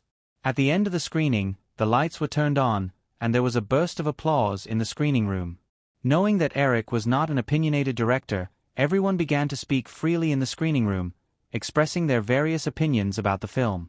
Although Eric was also very satisfied with the final result of Casino Royale, he also knew that the players involved would not be able to see the situation clearly. Because of their different ideas, perhaps the plot that he thought was good would be very inappropriate in the eyes of others. Everyone discussed for more than an hour, and Eric had roughly decided on a few changes. He planned to make a second change to the film in the next week. According to the production and release schedule of Casino Royale, the film would be completed in March. During this period, the movie would also undergo a further internal test screening. It was similar to the closed beta test of online games. Some ordinary audience members would be selected to watch the movie in a theater with a real-time monitoring system installed. There was a special button on the armrest of the audience seats. During the movie, if the audience felt bored or disgusted by certain scenes, they could press the button at any time. The production company would then make further adjustments to the movie based on the real-time feedback of the audience. After that, they would enter the grading, promotion, and other stages. Of course, these processes were not fixed. Everything depended on the distribution of power among the film investors, producers, directors, and other parties. If a director had absolute control over the production of the film, the investors and producers could not interfere. Of course, the director could edit the film completely according to his own ideas. On the contrary, if the final editing power was firmly in the hands of the producers, the director might not be able to interfere at all during the final editing stage. Of course, Eric had absolute control over Casino Royale. As long as he wanted, he could edit the film completely according to his own ideas. However, this was obviously unwise. Even Titanic had gone through the closed beta test stage. Cameron had also modified part of the plot according to the feedback of the audience. After discussing the changes and having lunch at Firefly Studios, everyone left. The headquarters of MGM had moved to Venice Beach, which was not far from Firefly Studios. It was also near the original headquarters of Flowers Pictures. Because Corkery sold all of MGM Studios as land, now most of MGM's films that needed to be shot in the studio were basically rented at Firefly Studios. With the revival of MGM, the management of MGM also discussed the plan to rebuild the studio. Drew also asked Eric for his opinion, but was rejected by Eric. In recent years, more and more films began to pursue the effect of filming, especially big productions. Unless it was a special effects scene, it was rarely shot in the studio. Coupled with the gradual rise of the tax rebate system in the US states and even overseas, Hollywood films would choose to shoot in Los Angeles in the future. If MGM built a studio at this time, it would only cause unnecessary waste of resources. Eric and Drew sent off the Broccoli siblings together. Seeing the girl leave the parking lot with him, Eric asked with a smile, "Don't you have work in the afternoon?" Drew took 2 steps forward and intimately held Eric's arm. She smiled and said, "Yes, it's an audition for a movie, but I don't want to go at the moment. Anyway, Amy and the others will look after me." "Oh," Eric smiled and said, "What movie?" "Alien. A sci-fi horror film." Eric nodded and did not express anything strange. In his memory, this film should be a work of 1995. However, since many films were produced in advance, it was not strange that some films were delayed for a year or 2. It was very common for Hollywood films to prepare for 8 to 10 years. Speaking of this, the girl became interested again. She said, "Today's audition is for the female lead. I also let Natasha try. Unfortunately, the 2 of them are too stupid. In front of the camera, they are like 2 pieces of wood. They can't even speak." Eric turned his head and looked at the twins quietly behind them. Hearing Drew's words, the sisters were a little embarrassed. When they saw Eric looking at them, they lowered their heads in unison. Because Eric liked to use Ivanka as a mascot in his movies, the girl once said that she wanted the Natasha sisters to be mascots in Flower Pictures movies. Unfortunately, Eric had never seen the twins appear in front of the camera even once. It seemed that they really didn't have the talent. Ever since Ivanka made a cameo appearance in Scream, she often appeared and disappeared mysteriously in all kinds of movies. Remembering that the female lead of Alien in the original Spacetime, Natasha Henschutz, happened to be in the Victoria's Secret Army, Eric asked, "Since the audition is at the MGM headquarters, it should be the last round. Do you have anyone in mind?" Amy originally wanted to cast Polina Pliskova, but the director didn't agree, so we had to choose again. Eric thought of Pliskova's face that resembled Audrey Hepburn's. If it were him, he wouldn't agree either. The female lead of Alien should be the type of actress with a cold temperament and a hot body like Natasha Henschutz. Polina Pliskova's temperament was too elegant. She was only suitable for the role of the Princess of Monaco. Other than directing the Victoria's Secret Army show, Eric and Natasha Henschutz did not have much contact. At this time, he did not say anything superfluous. He just said casually, "If the budget is enough, we can let Claudia try." Claudia Schiffer was more than enough to replace Natasha Henschutz.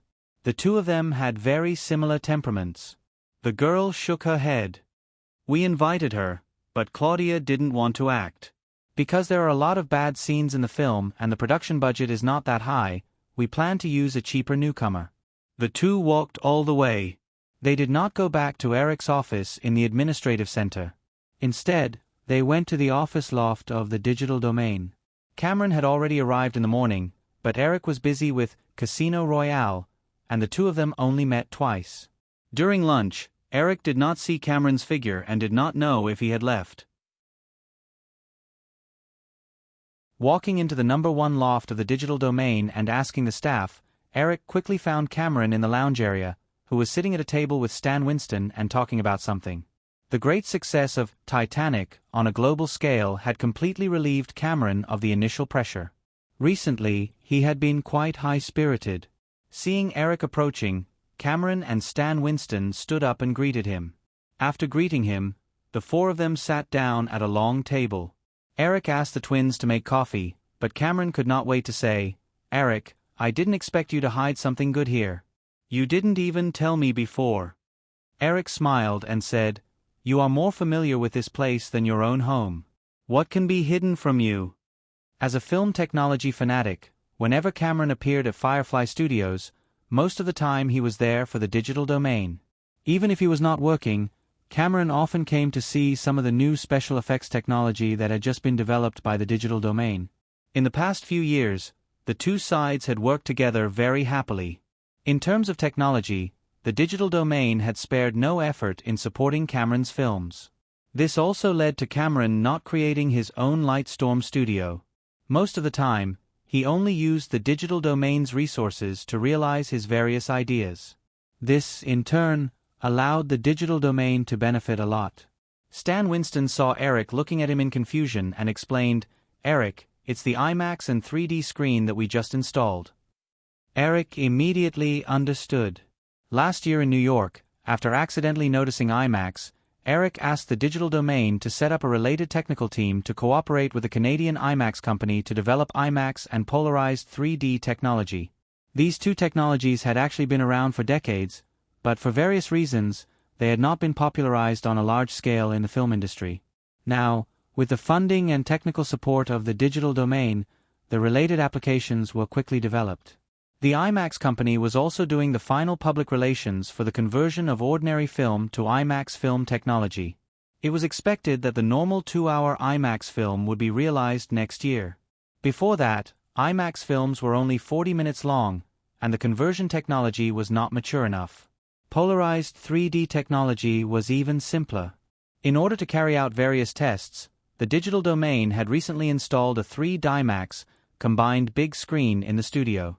This should be the good stuff that Cameron was talking about. In the past 6 months, Cameron had been busy with the production of Titanic. Coupled with the pressure of the film's cost and box office, Cameron naturally did not pay attention to the new technology of the Digital Domain. "These are some ideas that I came up with last year. Look, from silent movies to sound movies, from black and white movies to color movies, it took less than 30 years. Now, 30 years have passed, and there should be some new changes in the movie broadcasting situation. That's why I'm optimistic about these two technologies." Cameron was quite excited. "Eric, you're saying that you plan to popularize 3D and IMAX on a large scale?" Eric shook his head slightly and smiled. "That's what I'm thinking, but it has to be done step by step. You must have experienced it by now, so you'll definitely realize the difficulty of popularizing these two technologies.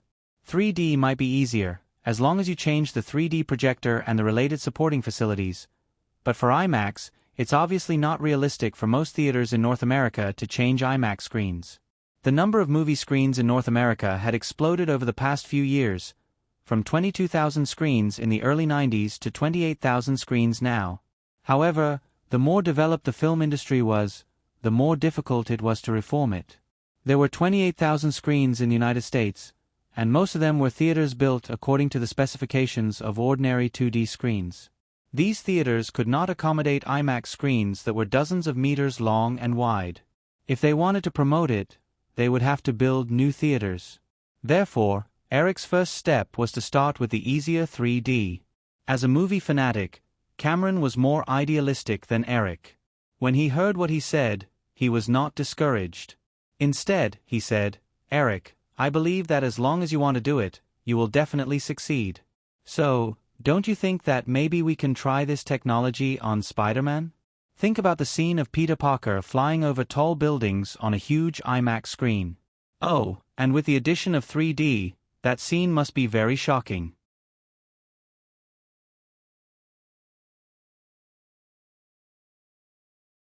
Chapter 833. Cameron described the picture in his imagination, and his tone was full of longing. The girl sitting next to Eric smiled and poured cold water on him, but it must be very expensive. Oh, Drew, Cameron shook his head and pointed to Eric. Your problem is not a problem at all for this guy. Of course, money is not a problem. The screening channel is the problem, Eric said to Cameron with a smile.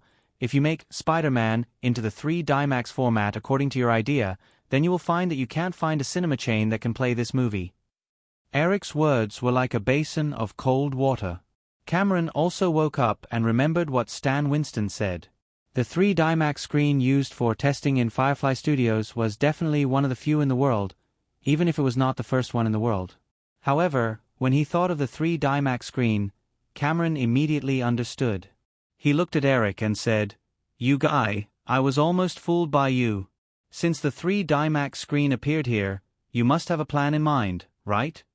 Of course, Eric did not keep him in suspense and said, "Firefly Software has even begun to secretly develop professional tools and software for 2D to 3D technology. As long as the time is right, the digital field will set up a special 3D conversion branch to bring classic Hollywood movies that are suitable for 3D conversion to the big screen." Strictly speaking, 2D to 3D technology had now appeared. If it were not for Titanic in advance, Cameron should have produced a 3D version of Terminator 2, according to the timeline of the original spacetime. However, the current 2D to 3D technology could only be described as rough, and it was impossible to achieve large-scale commercialization. Eric witnessed with his own eyes the whole process of this emerging film technology, which originally had great development prospects, being played by the industry because of the proliferation of all kinds of pseudo-3D in the original spacetime. Since he now had enough influence and right to speak in Hollywood, he certainly hoped that the relevant technology could develop more maturely to achieve the benign development of this industry. Cameron asked, "Hey Eric, don't be so vague. How long will it take? Is 3 years enough?" The production cycle of Spider-Man happens to be 3 years. Jim, you have to understand that if we want to promote 3D movies on a large scale, and even further 3D IMAX, we will face a large-scale upgrade of the entire industrial chain. From the development of the basic 3D camera to the upgrade of the final cinema equipment, any of these links can't be achieved overnight. I think it should take at least 5 years to see the initial results. So, wait for your next movie to consider this kind of thing again. In fact, it was not impossible to forcibly accelerate this process, but this was not in line with Eric's expansion plan for Firefly. Eric had learned a theory from Buffett, which was to accumulate strength when the economic situation was good and seek expansion when the economic environment was bad. In recent years, the economic situation in North America happened to be the best. Not to mention the rapid development of the IT industry, even in Hollywood, because of the vigorous development of the global film market, the further expansion of the video/DVD industry, and the cable television industry, the average annual growth rate of the Hollywood film industry was far more than 10%. Eric knew that the current good development environment of Hollywood would enter a period of downturn around the year 2000 with the bursting of the dot-com bubble. At that time, it would be the best time for Firefly to further expand. Eric used Clover Holdings' investment plan in NASDAQ IT stocks to accumulate funds for the further expansion of Firefly Group after the year 2000. With the current scale of Firefly Group, hundreds of millions of dollars of small-scale mergers could no longer be called expansion. If they could take advantage of the dot-com bubble to accumulate $20 to $30 billion of cash reserves, then when Firefly Group entered new industries or sought merger targets, they could pay as little equity as possible, or even not use the stock exchange model at all. Cameron obviously didn't think of these large-scale industrial development plans. He just felt it was a pity. Under other circumstances, Cameron might delay the production of Spider-Man for a few years. He could afford to wait. However, he had already promised Eric this project. Although he was under a lot of pressure on the Titanic project, Cameron also knew that Eric was under no less pressure than him because Eric spared no effort to support the project. If Titanic failed at the box office, the management of Firefly Group might lose their trust in Eric. Eric gave him so much support. As a person of character, he would not let Eric down. Everyone talked about 3D IMAX again. Eric felt a little thirsty. He took a few sips of coffee and asked casually, "Jim, what about you? What have you been busy with recently? The Spider-Man project would not start until at least the second half of this year. Cameron did not need to worry about the Oscar PR for Titanic. As for whether he wanted to go to Europe or Japan to participate in the next stage of the Titanic promotional activities, it was completely up to him. Cameron should be very leisurely during this time. Cameron said, "It's nothing. I'm not a workaholic like you." "Oh yes, I thought of a good idea. When the idea matures, I'll bring it out. Maybe Firefly is willing to make it into a movie." Eric was interested and said, "Tell me, maybe we can come up with some ideas together." Cameron did not hide it and said straightforwardly, "It's a sci-fi script. It's about a girl who escapes from a cyborg base after the world suffers a global disaster. Now, it's just a simple background setting. I'm still thinking about what this global disaster should be." "Of course it's a nuclear war," Drew said from the side. Eric immediately remembered what Cameron's idea was. He smiled and said, "If it's a nuclear war, then there won't be many living people on Earth.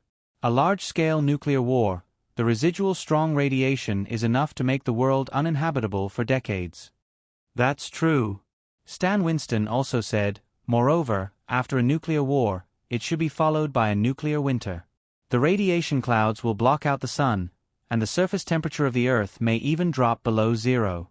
Even if humans can survive the war and have the means to isolate the radiation, because of the nuclear winter, a large number of animals and plants will die.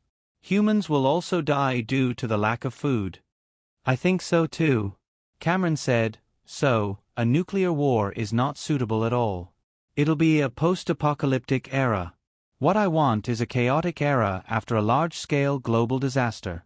Humans may die in large numbers, and cities will be abandoned on a large scale, but the living environment on Earth will not become too bad." "Don't you like Japanese comics?" Eric listened to Cameron's words and pretended to say casually, "If that's the case, you should know that in many Japanese sci-fi comics, there's a special global attack method that will cause a large-scale malfunction of electronic equipment on a global scale." Cameron immediately understood. "You mean, an electromagnetic wave attack?" Eric nodded. "Electromagnetic wave weapons are still in the experimental stage. However, according to your idea, I'm guessing that you've chosen a time in the future. At that time, electromagnetic wave weapons should be mature, and humans will be more dependent on electronic equipment. Then, once these equipment are attacked, it will definitely cause social chaos on a global scale.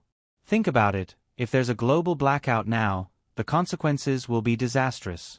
"Yes, that's it." Cameron clapped his hands and his thoughts immediately cleared up.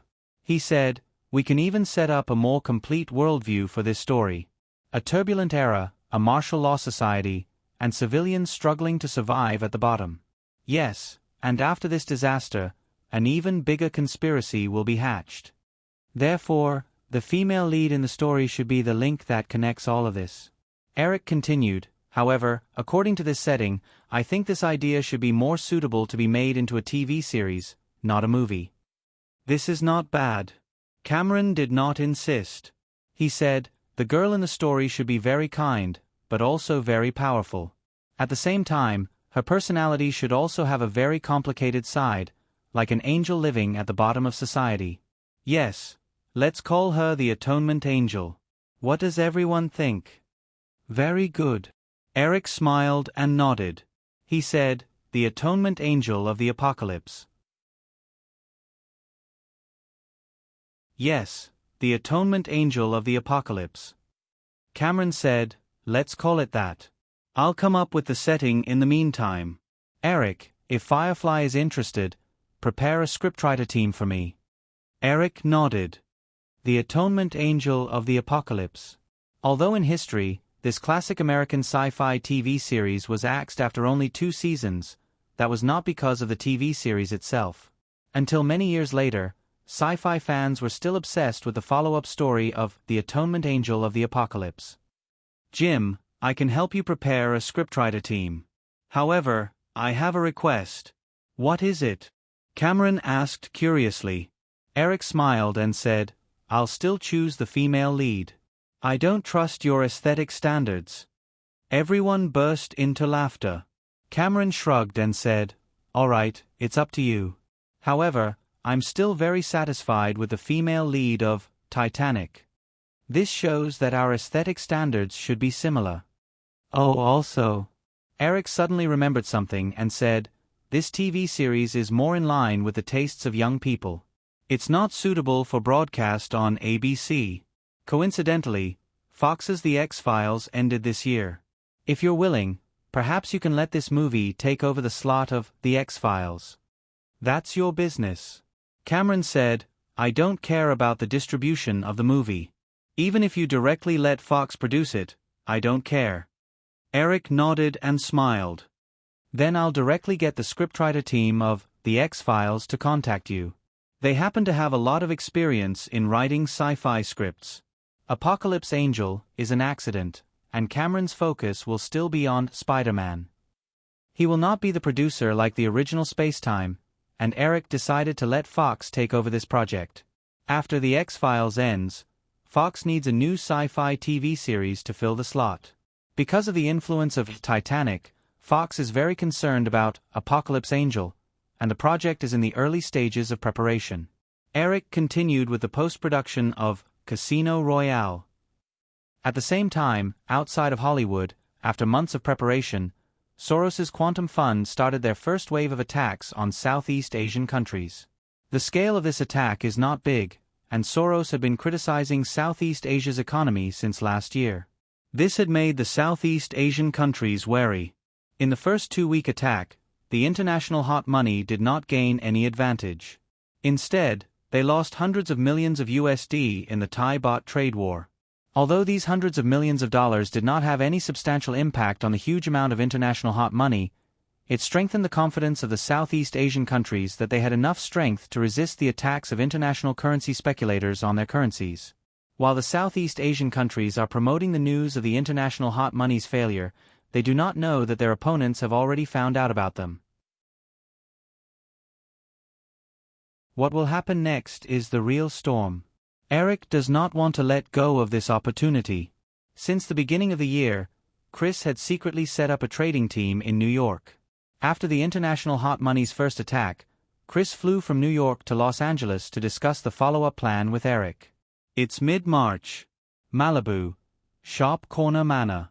Chris and Eric had just finished their lunch, and they sat by the villa's glass wall to discuss this matter. Eric put down his coffee cup and said, "We had just tabulated the annual figures. The net profit for the year is about $1.76 billion US. After the dividends, we will get about $1.3 billion US. Yahoo will need to reserve $500 million US, and this is the biggest expense. Also, Firefly Electronics will need $200 million US. I had seen the investment report submitted by Bezos, and it will be another $100 million US.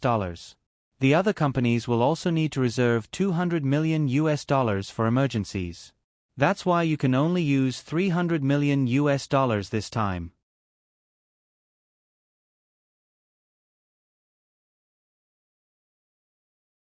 Chapter 834. Based on the trend of the Nasdaq in the next few years, Eric's stock investment in the past 2 years could yield at least 5 times the profit if he cashed it out at the right time. After buying $2 billion in Nasdaq IT stocks last year, Eric planned to invest another $4 billion this year and next year while the Nasdaq index was below 2,000. He planned to cash out in batches after the Nasdaq index reached 3,000. Compared with this plan, the foreign exchange speculation in the Southeast Asian economic crisis could only yield less than twice the return after half a year of operation, which was not so cost-effective. If too much funds were placed on this matter, it would definitely delay the last opportunity to buy IT stocks at the right price. At the same time, Eric didn't want to make too much noise and be targeted by the Southeast Asian countries. Whether it was the Firefly Group or Firefly Investment, they would develop their business locally in the future. Therefore, he took out $300 million this time purely to make some pocket money. This girl wanted to buy a Boeing 777 for a long time. Chris also knew about Eric's situation, so he didn't think $300 million was too little. However, after a period of observation, Chris saw the Southeast Asian economic crisis as an opportunity. He said, "I mortgaged part of my shares in the company and borrowed US $300 million from Chase Bank. Emily's family is also willing to take out US $100 million. Together, it's US $700 million. US $700 million, this number is quite coincidental," Eric said with a smile. Chris held 3% of Firefly Investments shares.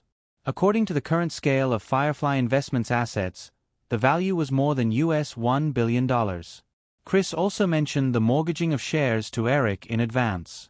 Eric didn't think there was anything wrong with it.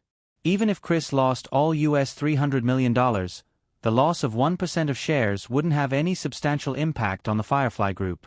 What's more, this was definitely a game where one could earn more than they could earn.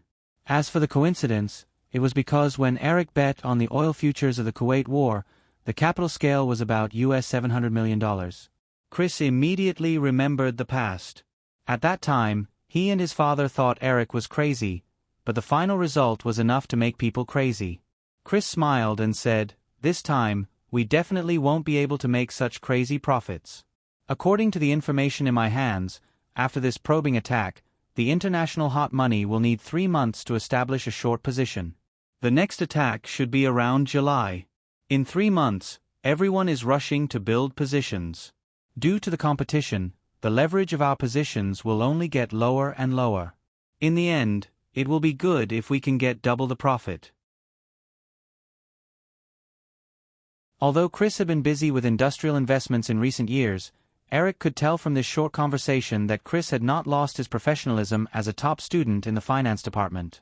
In his memory, the Asian financial crisis officially broke out on a large scale in July. "It doesn't matter how much we can earn back from this money. I'm more concerned about the impact of this matter on the federal economy," Eric continued. "Once the Asian emerging economies are destroyed like the Latin American countries in the 1970s and 1980s, and the European economy has yet to recover, a large amount of hot money can only flow to the North American market.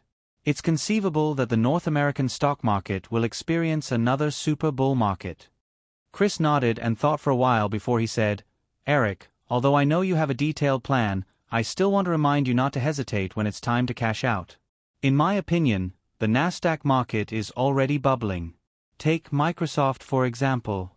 Its annual net profit last year was only US $2.1 billion, but now its market value has risen to US $120 billion. This is too much of an overestimate. The North American stock market doesn't have a limit. If you let go too late, your US $6 billion investment will turn from a huge profit to a huge loss in one day. In my opinion, Microsoft's share price is far from the limit," Eric said. He then said seriously, "But don't worry, Chris. You know I'm not the kind of person who will be blinded by greed." "That's right." Chris nodded and suddenly laughed. "Speaking of which, I attended Steve Forbes's family party last week and got some data from him about this year's Forbes billionaire list. Do you want to know how much money you have now?"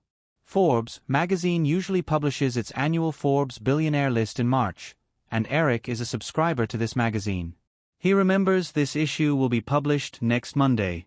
But before that, many financial media outlets are talking about the Forbes billionaire list. Even if Eric doesn't pay attention to it, he knows about it. Eric saw Chris keeping him in suspense and laughed. "I'm curious. How much does Forbes estimate your net worth?" "1 billion US. It's far from what you have." Chris shrugged, but he was already very satisfied. From the time he started as an ordinary analyst at Morgan Stanley until now, he had accumulated a net worth of more than $1 billion in 6 years. He was definitely the highest paid fund manager in North America. There are many large family investment funds similar to Firefly in North America. Although the managers of these funds have high salaries, very few of them can get shares. Moreover, Chris also knew that although Eric rarely took care of Firefly's investment, he would always be the key to Firefly's development. Chris was just an executor. Without Eric's sharp eyes to pick Cisco, AOL, Nokia, and other companies, and single-handedly lead the establishment of Yahoo, Firefly's investment would not have developed so quickly. Chris took a few sips of his coffee and said, "Never mind. You should read Forbes next week. I will leave you a surprise. It's time for me to go back." Today was Thursday, a working day. Chris actually flew over from San Francisco. Both of them were busy people, and Eric didn't urge him to stay. He was about to get up and send Chris off, but he saw that Chris didn't move. Instead, he took out an envelope from his handbag and handed it over. "What is this?" Eric asked curiously. Seeing that the envelope is not sealed, he opened it and found an invitation inside. "It is a wedding invitation." Eric glanced at it and smiled. "You and Emily finally plan to get married?" "Yeah." Chris's slightly smiling face was a little awkward. He gestured with his hand and said, "My dad and Emily's parents have been urging us for a long time. The most important thing is, Emily is now more than a month pregnant." "Wow, congratulations. You are going to be a father." Eric looked at the invitation again and said, "May 20th, not a bad day. Where do you plan to hold the wedding?" "Maryland, Dad's farm," Chris said. He then said with a bit of bitterness, "You should know Emily's temper. After she found out she was pregnant, she has been angry with me this month. She said I delayed her work. However, we can't find a reason to delay it anymore. My dad and her parents won't agree. It's just a pre-wedding phobia. She will be fine after a while." Eric put away the invitation and asked, "How are the wedding preparations going? Also, who did you invite?" Chris said, "My dad and her parents are in charge of this.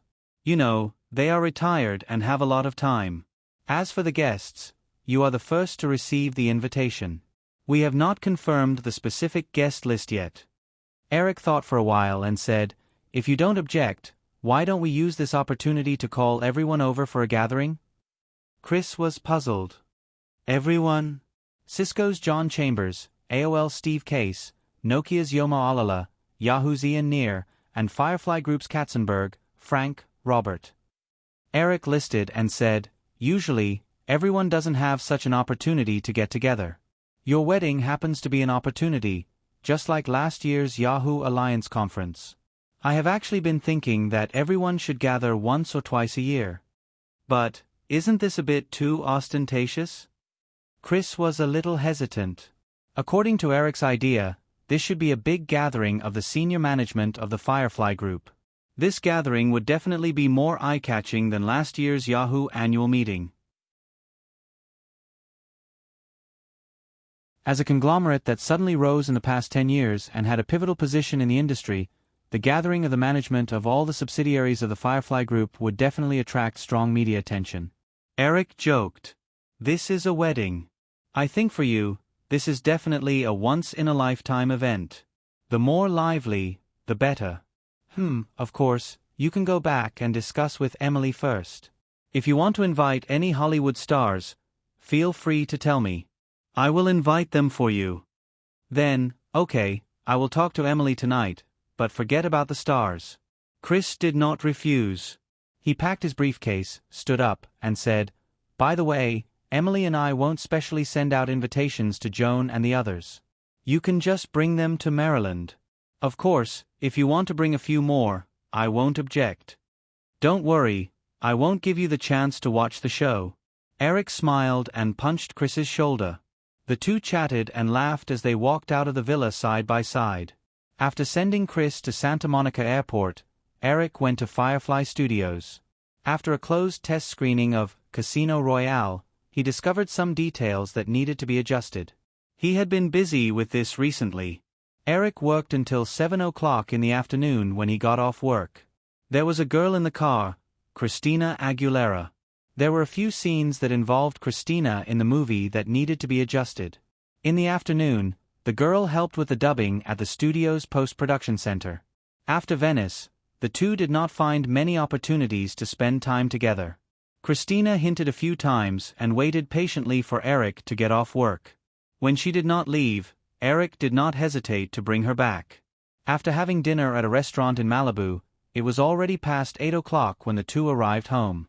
The petite girl spared no effort in teasing Eric. The two were entangled on the big bed in the bedroom when Eric's phone unexpectedly rang. Letting go of Christina, Eric picked up the phone on the bedside table and glanced at it. It was Chris. After picking up the phone, Eric put on pajamas and walked out. Eric would not deliberately be wary of the women around him. All he did was not give them the opportunity to make mistakes, which was good for everyone. It was already early in the morning in New York. For Chris to call at this time, it might be something important. Eric did not plan to let Christina hear it. After leaving the bedroom, Eric casually pushed open a small living room upstairs and walked all the way to the balcony. He leaned against the railing and spoke to Chris. Chris did not have anything important to say. He only talked about Eric's invitation to Firefly's management to attend his wedding.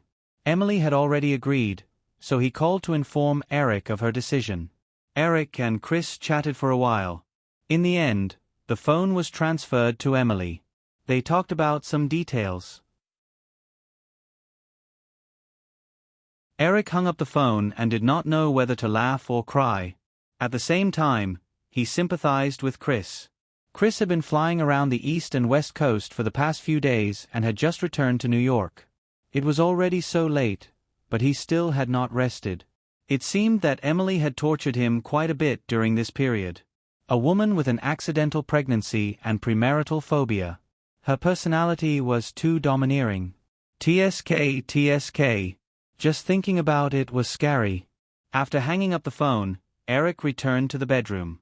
He put the phone back on the bedside table and looked at the big bed. Christina's small body was softly sunk into the big bed. Her face was red and her eyes were glazed. She looked like a doll that had been played with too much. Although he knew that the girl was faking it, Eric was still aroused. He reached out and squeezed a little harder. With a soft moan, Christina's small body immediately curled up like a shrimp. However, she hugged Eric's big hand tightly in her arms. The light in her eyes became even more watery. Eric reached out and scooped the girl up. He laid down on the bed and smiled. "Here, sit up and move yourself." Perhaps it was because they had too much fun last night, Eric was actually woken up by Christina. The curtains around the bedroom were automatically opened. The bright sunlight surged in, making Eric cover his eyes. Christina was holding a newspaper in her hand. She was half lying next to Eric. There was a little excitement in her voice. "Eric, the latest box office for Titanic is out. The box office for a single week is $22 million, and the total box office is $469 million. It broke the record for Star Wars. Take a look."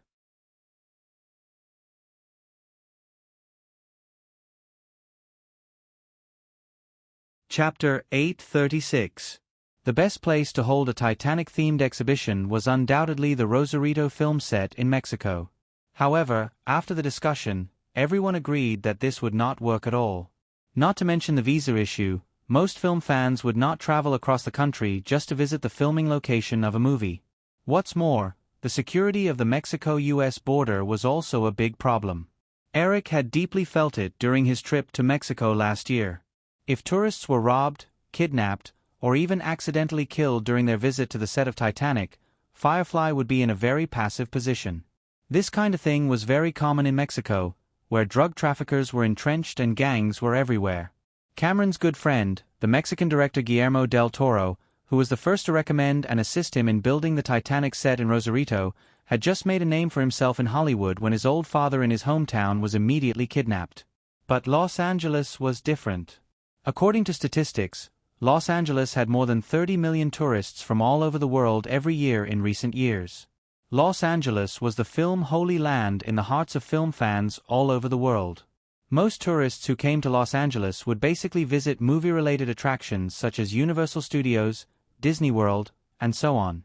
This provided a sufficient source of tourists for the Titanic-themed exhibition. After an afternoon of discussion, Eric finally decided to put the Titanic-themed exhibition in Los Angeles's Firefly Studios. The Titanic ship model built in Rosarito would also be dismantled and transported back to Los Angeles to be reassembled and refurbished. The interior would be opened up with exhibition halls, restaurants, and other areas for tourists to have a better experience.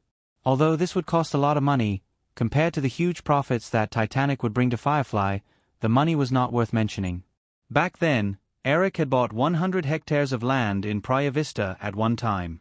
Although the studio had expanded over the years and more than half of the purchased land had been consumed, it was more than enough to open up an area for Titanic. As a legendary giant that was destined to be recorded in the world's film history, Titanic deserved such treatment. The group had a dedicated team that built and maintained several major Disneyland parks in the world, known as the Dream Engineers. After the plan was confirmed, the following work would be handled by this experienced team. In the course of the meeting, there was no shortage of senior executives of the group who proposed to imitate the model of Universal Studios and directly expand Firefly Studios into a tourist attraction. This proposal made Eric quite excited. However, if Disney's brand resources were not included, there were not many projects that Firefly had accumulated over the years that could provide sightseeing resources for the studio. It was not enough to support a theme park, so this plan could only be put aside for the time being. However, Titanic was undoubtedly a very good start. As long as it was successful, some of Firefly's next movie projects that were not suitable for Disneyland could be opened as attractions in Firefly Cineplex. After accumulating to a certain extent, it would be logical for Firefly Cineplex to transform into a tourist attraction. In order to finish Casino Royale as soon as possible, Eric didn't rest over the weekend. In the last 2 days, he finished the post-production of the film. Then, he didn't need to worry too much about the rating of the film and the promotion work. In the new week, although Eric wanted to rest for a few days, the various tasks that came at him made it impossible for him to do so. On Sunday night, March 16th, FFM TV's meticulously produced Machida Family officially began airing. Eric had high expectations for this TV series. However, other than personally intervening in the selection of the male lead during the casting process and confirming James Gandolfini, he didn't intervene in any other aspects. Eric also instructed Wayne Stan to delegate as much power as possible to the main creator of the TV series, David Chase. The reason why Machida Family was rated as the #1 TV series in the original spacetime by many media outlets was that this movie completely broke the traditional TV series model and created a new and meticulous narrative model. If the management, who had a traditional production mindset, were to interfere, Machida Family would very likely fall into the traditional format and lose its original characteristics. Although there were some differences from the original, the main production concept was not changed at all. Therefore, after the first episode of Machida Family aired, it attracted the attention of many film critics. Entertainment Weekly directly gave it a near-perfect review and called Machida Family a TV series full of surprises. A famous film critic from the Boston Globe even gave a passionate review of the play. Machida Family is a brand new TV series that is surprisingly special. The male lead, Tony Soprano, is the leader of a gang in New Jersey.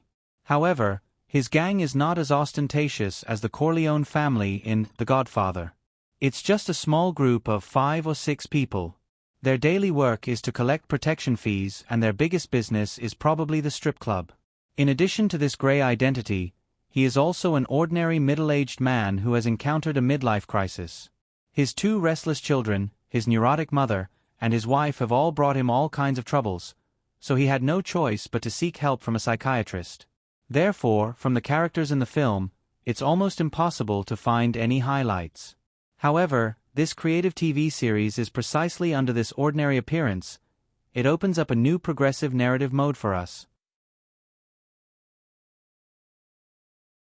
The narrative structure of the TV series is smooth and orderly.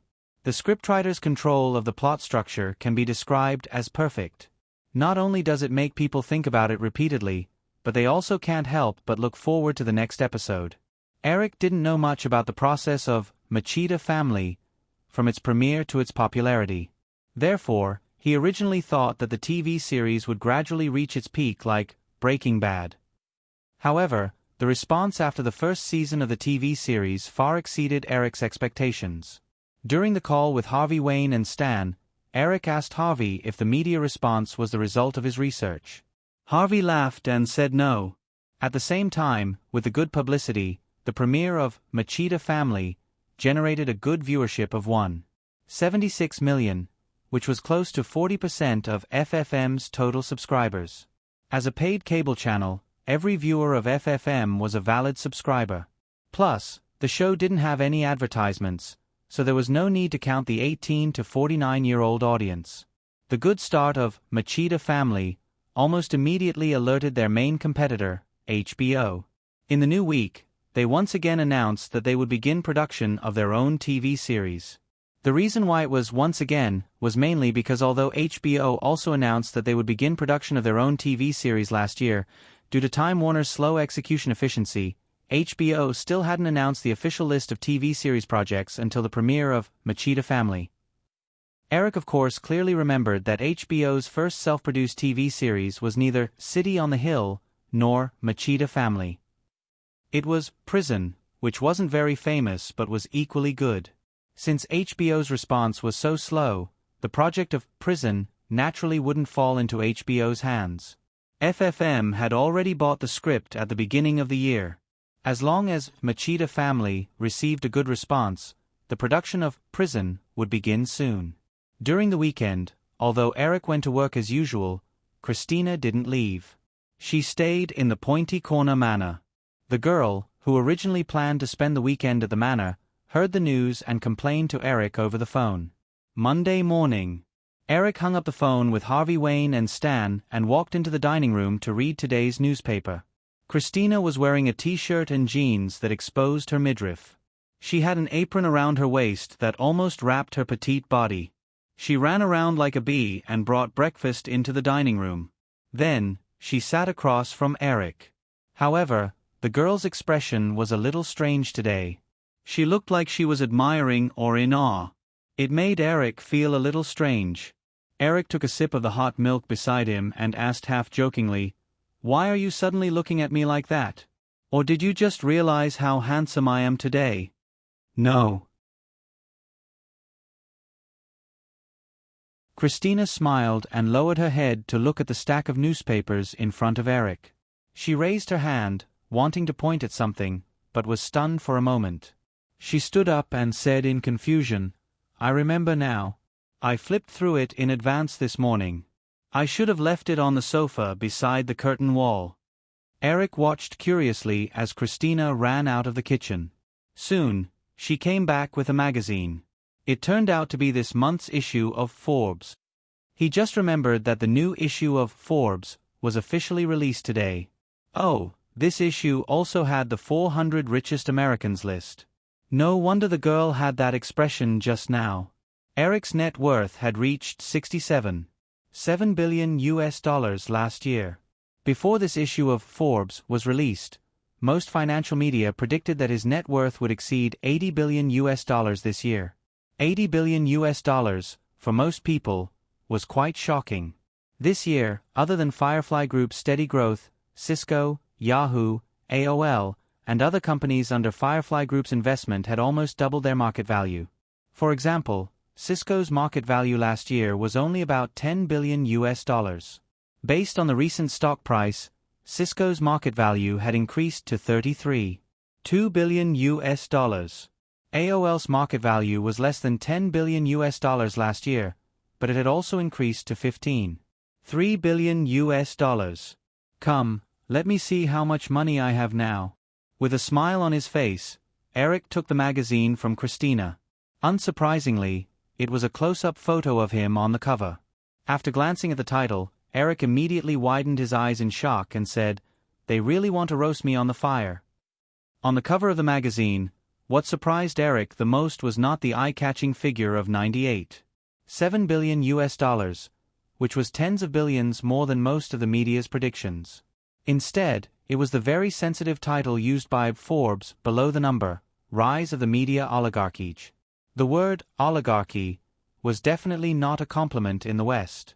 Although almost all of the capital forces had the ambition to become an industry oligarchy, even if they achieved this goal, very few people would publicize it with great fanfare.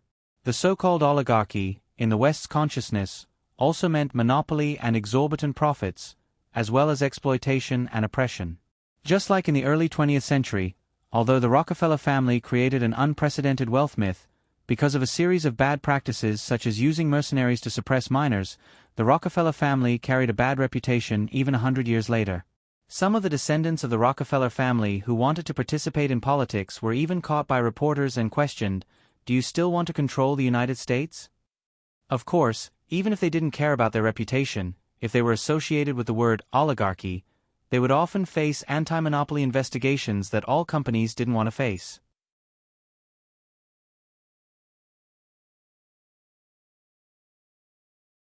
According to the known information, we can find that in 1996, Time Warner's annual revenue was only $1 billion.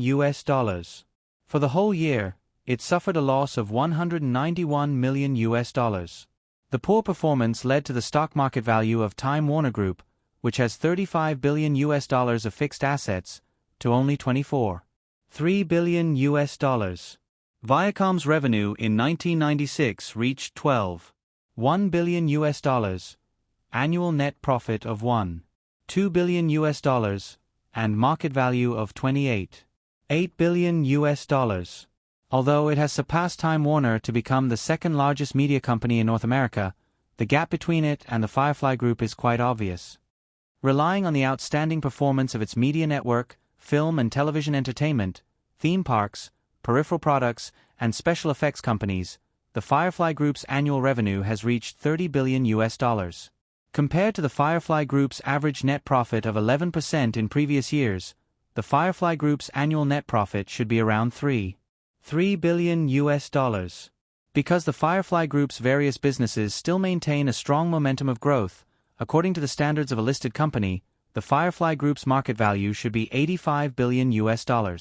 Therefore, whether in terms of annual profit, revenue data, or market value, the Firefly Group has opened up a huge gap with its competitors in the industry, showing the trend of a dominant oligarch.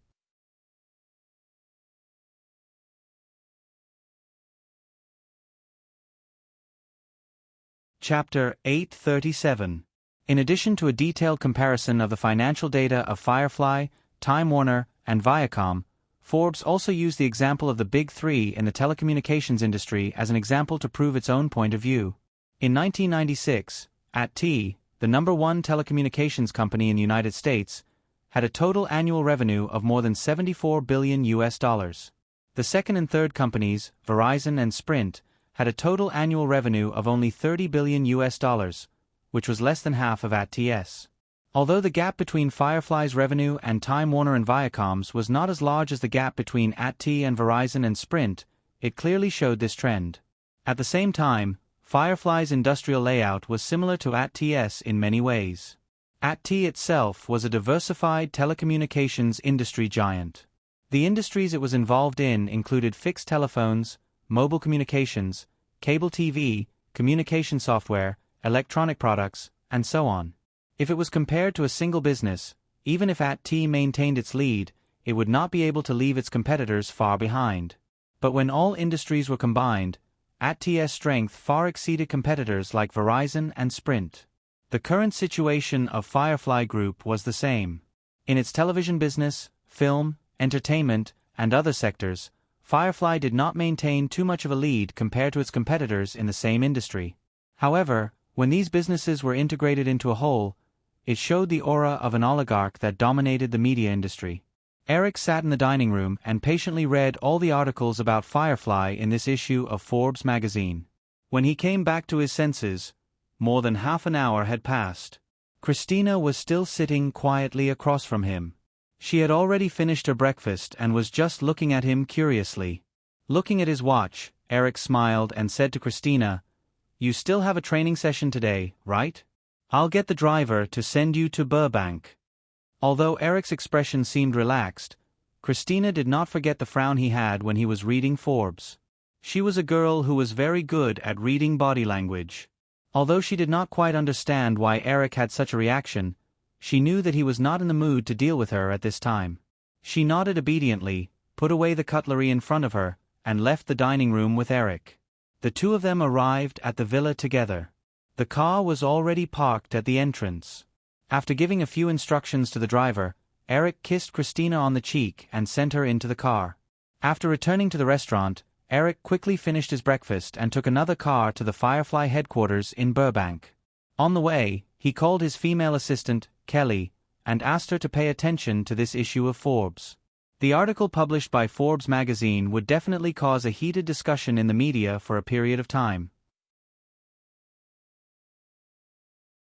Eric had been in the industry for many years, and he knew how serious the impact of the media's influence on some companies was.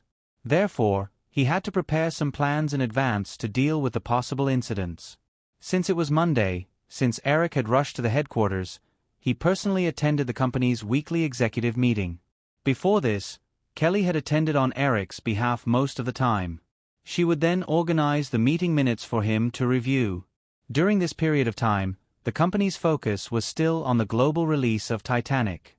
However, the spring TV series had all been broadcast on the major TV stations under the company. The head of the TV business in New York, Robert Iger, briefed everyone on the viewership of the series on ABC, AE, Disney Channel, and other TV channels through a video call. The viewership of ABC and Disney Channel was steadily increasing. Last fall, ABC's dark horse, Everybody Loves Raymond, returned after a winter break. The highest viewership had exceeded 22 million viewers. Led by iconic series such as City to Desire, Project Runway, and America's Next Top Model, AE Network's Lifetime TV station continued to release new premium series and continued to encroach on the female audience. Compared to the original average viewership of less than 1 million viewers during primetime, Lifetime TV station, under Annie Sweeney's excellent management, had an average viewership of 3.5 million viewers during the 12-hour primetime slot every week. The viewership of core series such as City to Desire had even broken the record of 8 million viewers for cable channels. This result made Lifetime TV station the most popular new star in the United States in recent years. As the final topic of discussion was the release and promotion of this year's Firefly film, the regular meeting lasted until 11 o'clock. The senior executives who were able to attend the group's weekly meeting definitely had access to information. When the meeting was over, everyone inevitably mentioned the Forbes magazine that had just been released today and congratulated Eric seriously or jokingly. Of course, there was no lack of people who saw the impact that the Forbes magazine article might have on the Firefly Group and solemnly reminded Eric. Everyone left one after another. Katzenberg and Wales stayed behind as if they had a tacit understanding. They went to a small meeting room nearby with Eric. After the secretary served the coffee, Katzenberg sent the other party away and said, "Eric, I've already called Steve Forbes this morning. They shouldn't have used the word oligarch. It's a pity that we didn't anticipate this situation in advance." Katzenberg was obviously very clear about the possible impact that the Forbes magazine article that exaggerated the Firefly Group's rise of the media oligarch could have on the company.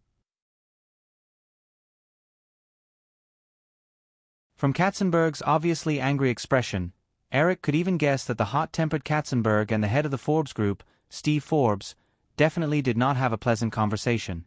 It was not impossible for the two sides to have a direct dispute.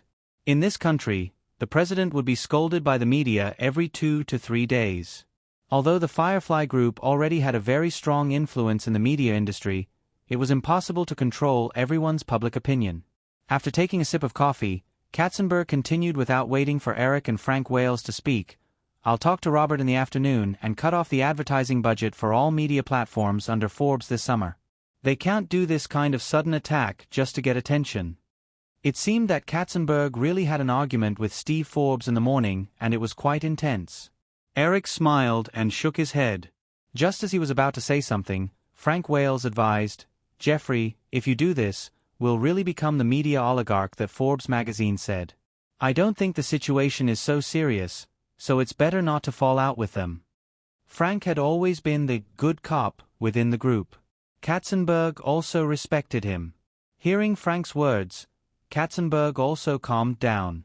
He knew that his idea was a little radical and had too many personal emotions, so he nodded slightly and turned to look at Eric.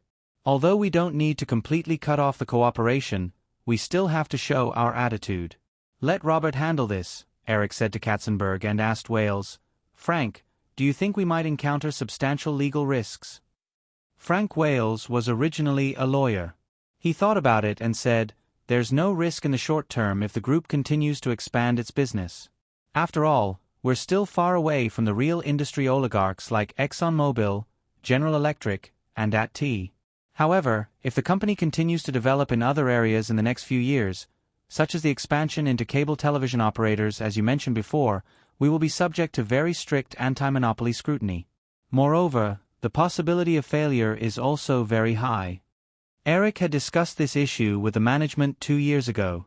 The decline of North American public television and the rise of cable channels were the inevitable trend of the television industry in the future. In order to maintain a leading position in this trend, in addition to continuing to produce a large amount of premium content, channel resources were also very important.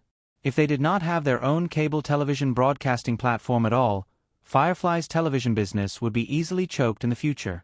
Although federal law did not prohibit media groups from owning cable television broadcasting platforms, Firefly Group's position was too strong and would definitely encounter anti-monopoly issues. No matter what, this will definitely be a matter of a few years later. Eric sorted out his thoughts and said, "Let's focus on the problem at hand." Frank Wales nodded and said, "Our film and television businesses and other businesses will not encounter legal challenges. However, there may be some trouble in the digital field. A few months ago, when we announced that we would stop cooperating with foreign companies in the digital field, some people instigated the Department of Justice to investigate this. Now, if the topic stirred up by Forbes magazine becomes too hot, some people are likely to bring up the old matter again. So, what we need to do now is to prevent the topic of oligarchs from being used by others. It's best if we can divert the media's attention from the company." Katzenberg looked at Eric and continued, "Eric, I have a suggestion that you might consider." Eric nodded and motioned for Katzenberg to continue. "What I mean is, let the media focus more on you." Eric spread his hands and said, "If this works, of course, I don't mind. However, do you think the company will be ignored when it comes to me?" "So, we have to artificially create a focal point," Katzenberg said as he tapped on a copy of Forbes magazine on the table and said, US $98. $7 billion. Compared to the second-ranked Bill Gates, it's 60 billion more. This is difficult for most people to accept. Before Forbes was published, I had seen many articles questioning your net worth. Now, we can use this opportunity to create a controversy and divert the media and the public's attention." Frank Wales patted the table and nodded in agreement. "Eric, this is a very good idea." Eric thought for a moment and felt that this plan was very feasible. Forbes magazine estimated his net worth to be US $98. $7 billion. This would certainly attract a lot of attention, but at the same time, it would also arouse a lot of doubts. After all, people were not willing to believe in miracles. The three of them discussed the detailed plan, and Eric called Kelly over. After lunch, Katzenberg and Frank went back to continue their work. Eric personally directed the implementation of the established plan. In this day and age, it was impossible to find a large number of fake reviewers to attract Elon. However, Katzenberg's words during the discussion reminded Eric. Before this issue of Forbes magazine was published, many people had questioned Eric's personal wealth. Now that Forbes magazine's data far exceeded that of the major financial media outlets, these people's doubts would definitely be even stronger. What Eric wanted to do was to let these people make their voices heard in the media as much as possible. The efficiency of the assistant's office was very high. Just after 2 in the afternoon, Kelly had gathered a list of 45 people and handed it to Eric. These were all well-known financial media reporters or commentators. Furthermore, they had all recently published articles that questioned Eric's net worth. Kelly looked at Eric, who was flipping through the folder, and explained softly, "We have checked about 300 different newspapers and magazines. This group of people is the most influential among them. If they can make their voices heard in the media in the future, it will definitely be very influential, and more media platforms will follow suit. In addition, we have listed the media platforms under News Corporation, Hearst Corporation, and Condé Nast that are suitable for publishing related articles. However, they will only cooperate if you ask them in person. As for Yahoo, I have already talked to Tina. She will send the relevant article requests to the list we provided in the afternoon. Eric finished reading the general information of these people and opened a contact list on the computer screen on the desktop. He joked to Kelly as he dialed, "If these people know that they are secretly being used as pawns by the people they question and oppose, will they be devastated?" Kelly smiled. Seeing that Eric had already picked up the phone, she did not say anything. On the other side of the desk, Eric held a pencil in his hand and leaned lazily against the back of the chair. He even put his legs up on the table leisurely and said to the enthusiastic voice coming from the phone, "Hey, William, it's me, Eric. How have you been?" "Haha, of course. Oh, you're now at St. Simon Castle. I've wanted to visit that place for a long time, but it's a pity that you've never invited me. Maybe not now, I'm too busy, but you can come to Los Angeles." After chatting with the current head of the Hearst Corporation, William III, for a while, Eric only got to the point when the other party took the initiative to ask. He said, "Of course, it's just a small matter. I hope that the few newspapers over at your side can invite a few articles from some people in the next week." Due to the joint shareholding relationship between AE Television Network and ESPN, the Hearst Corporation and Firefly had always been very close. Eric briefly explained a few words, and William Hearst III immediately agreed. As the head of the world's largest paper media group, William Hearst III certainly knew the purpose of Eric's request. After agreeing, he could not help but tease Eric over the phone. After taking down the phone number of a senior executive of the Hearst Corporation given by William Hearst III, Eric pressed the hang-up button and dialed Murdoch's private number. Although greeting Elizabeth would also work, it was more efficient to contact Murdoch directly. After making a few consecutive calls, Eric sat up straight and handed the list in front of him to Kelly. He said, "Here, contact these people. You can talk to them about the specific implementation plan directly. They will cooperate with you." You're tuning in to the Narrate and Escape YouTube channel. Don't forget to subscribe and join us on this journey to catch the most captivating stories.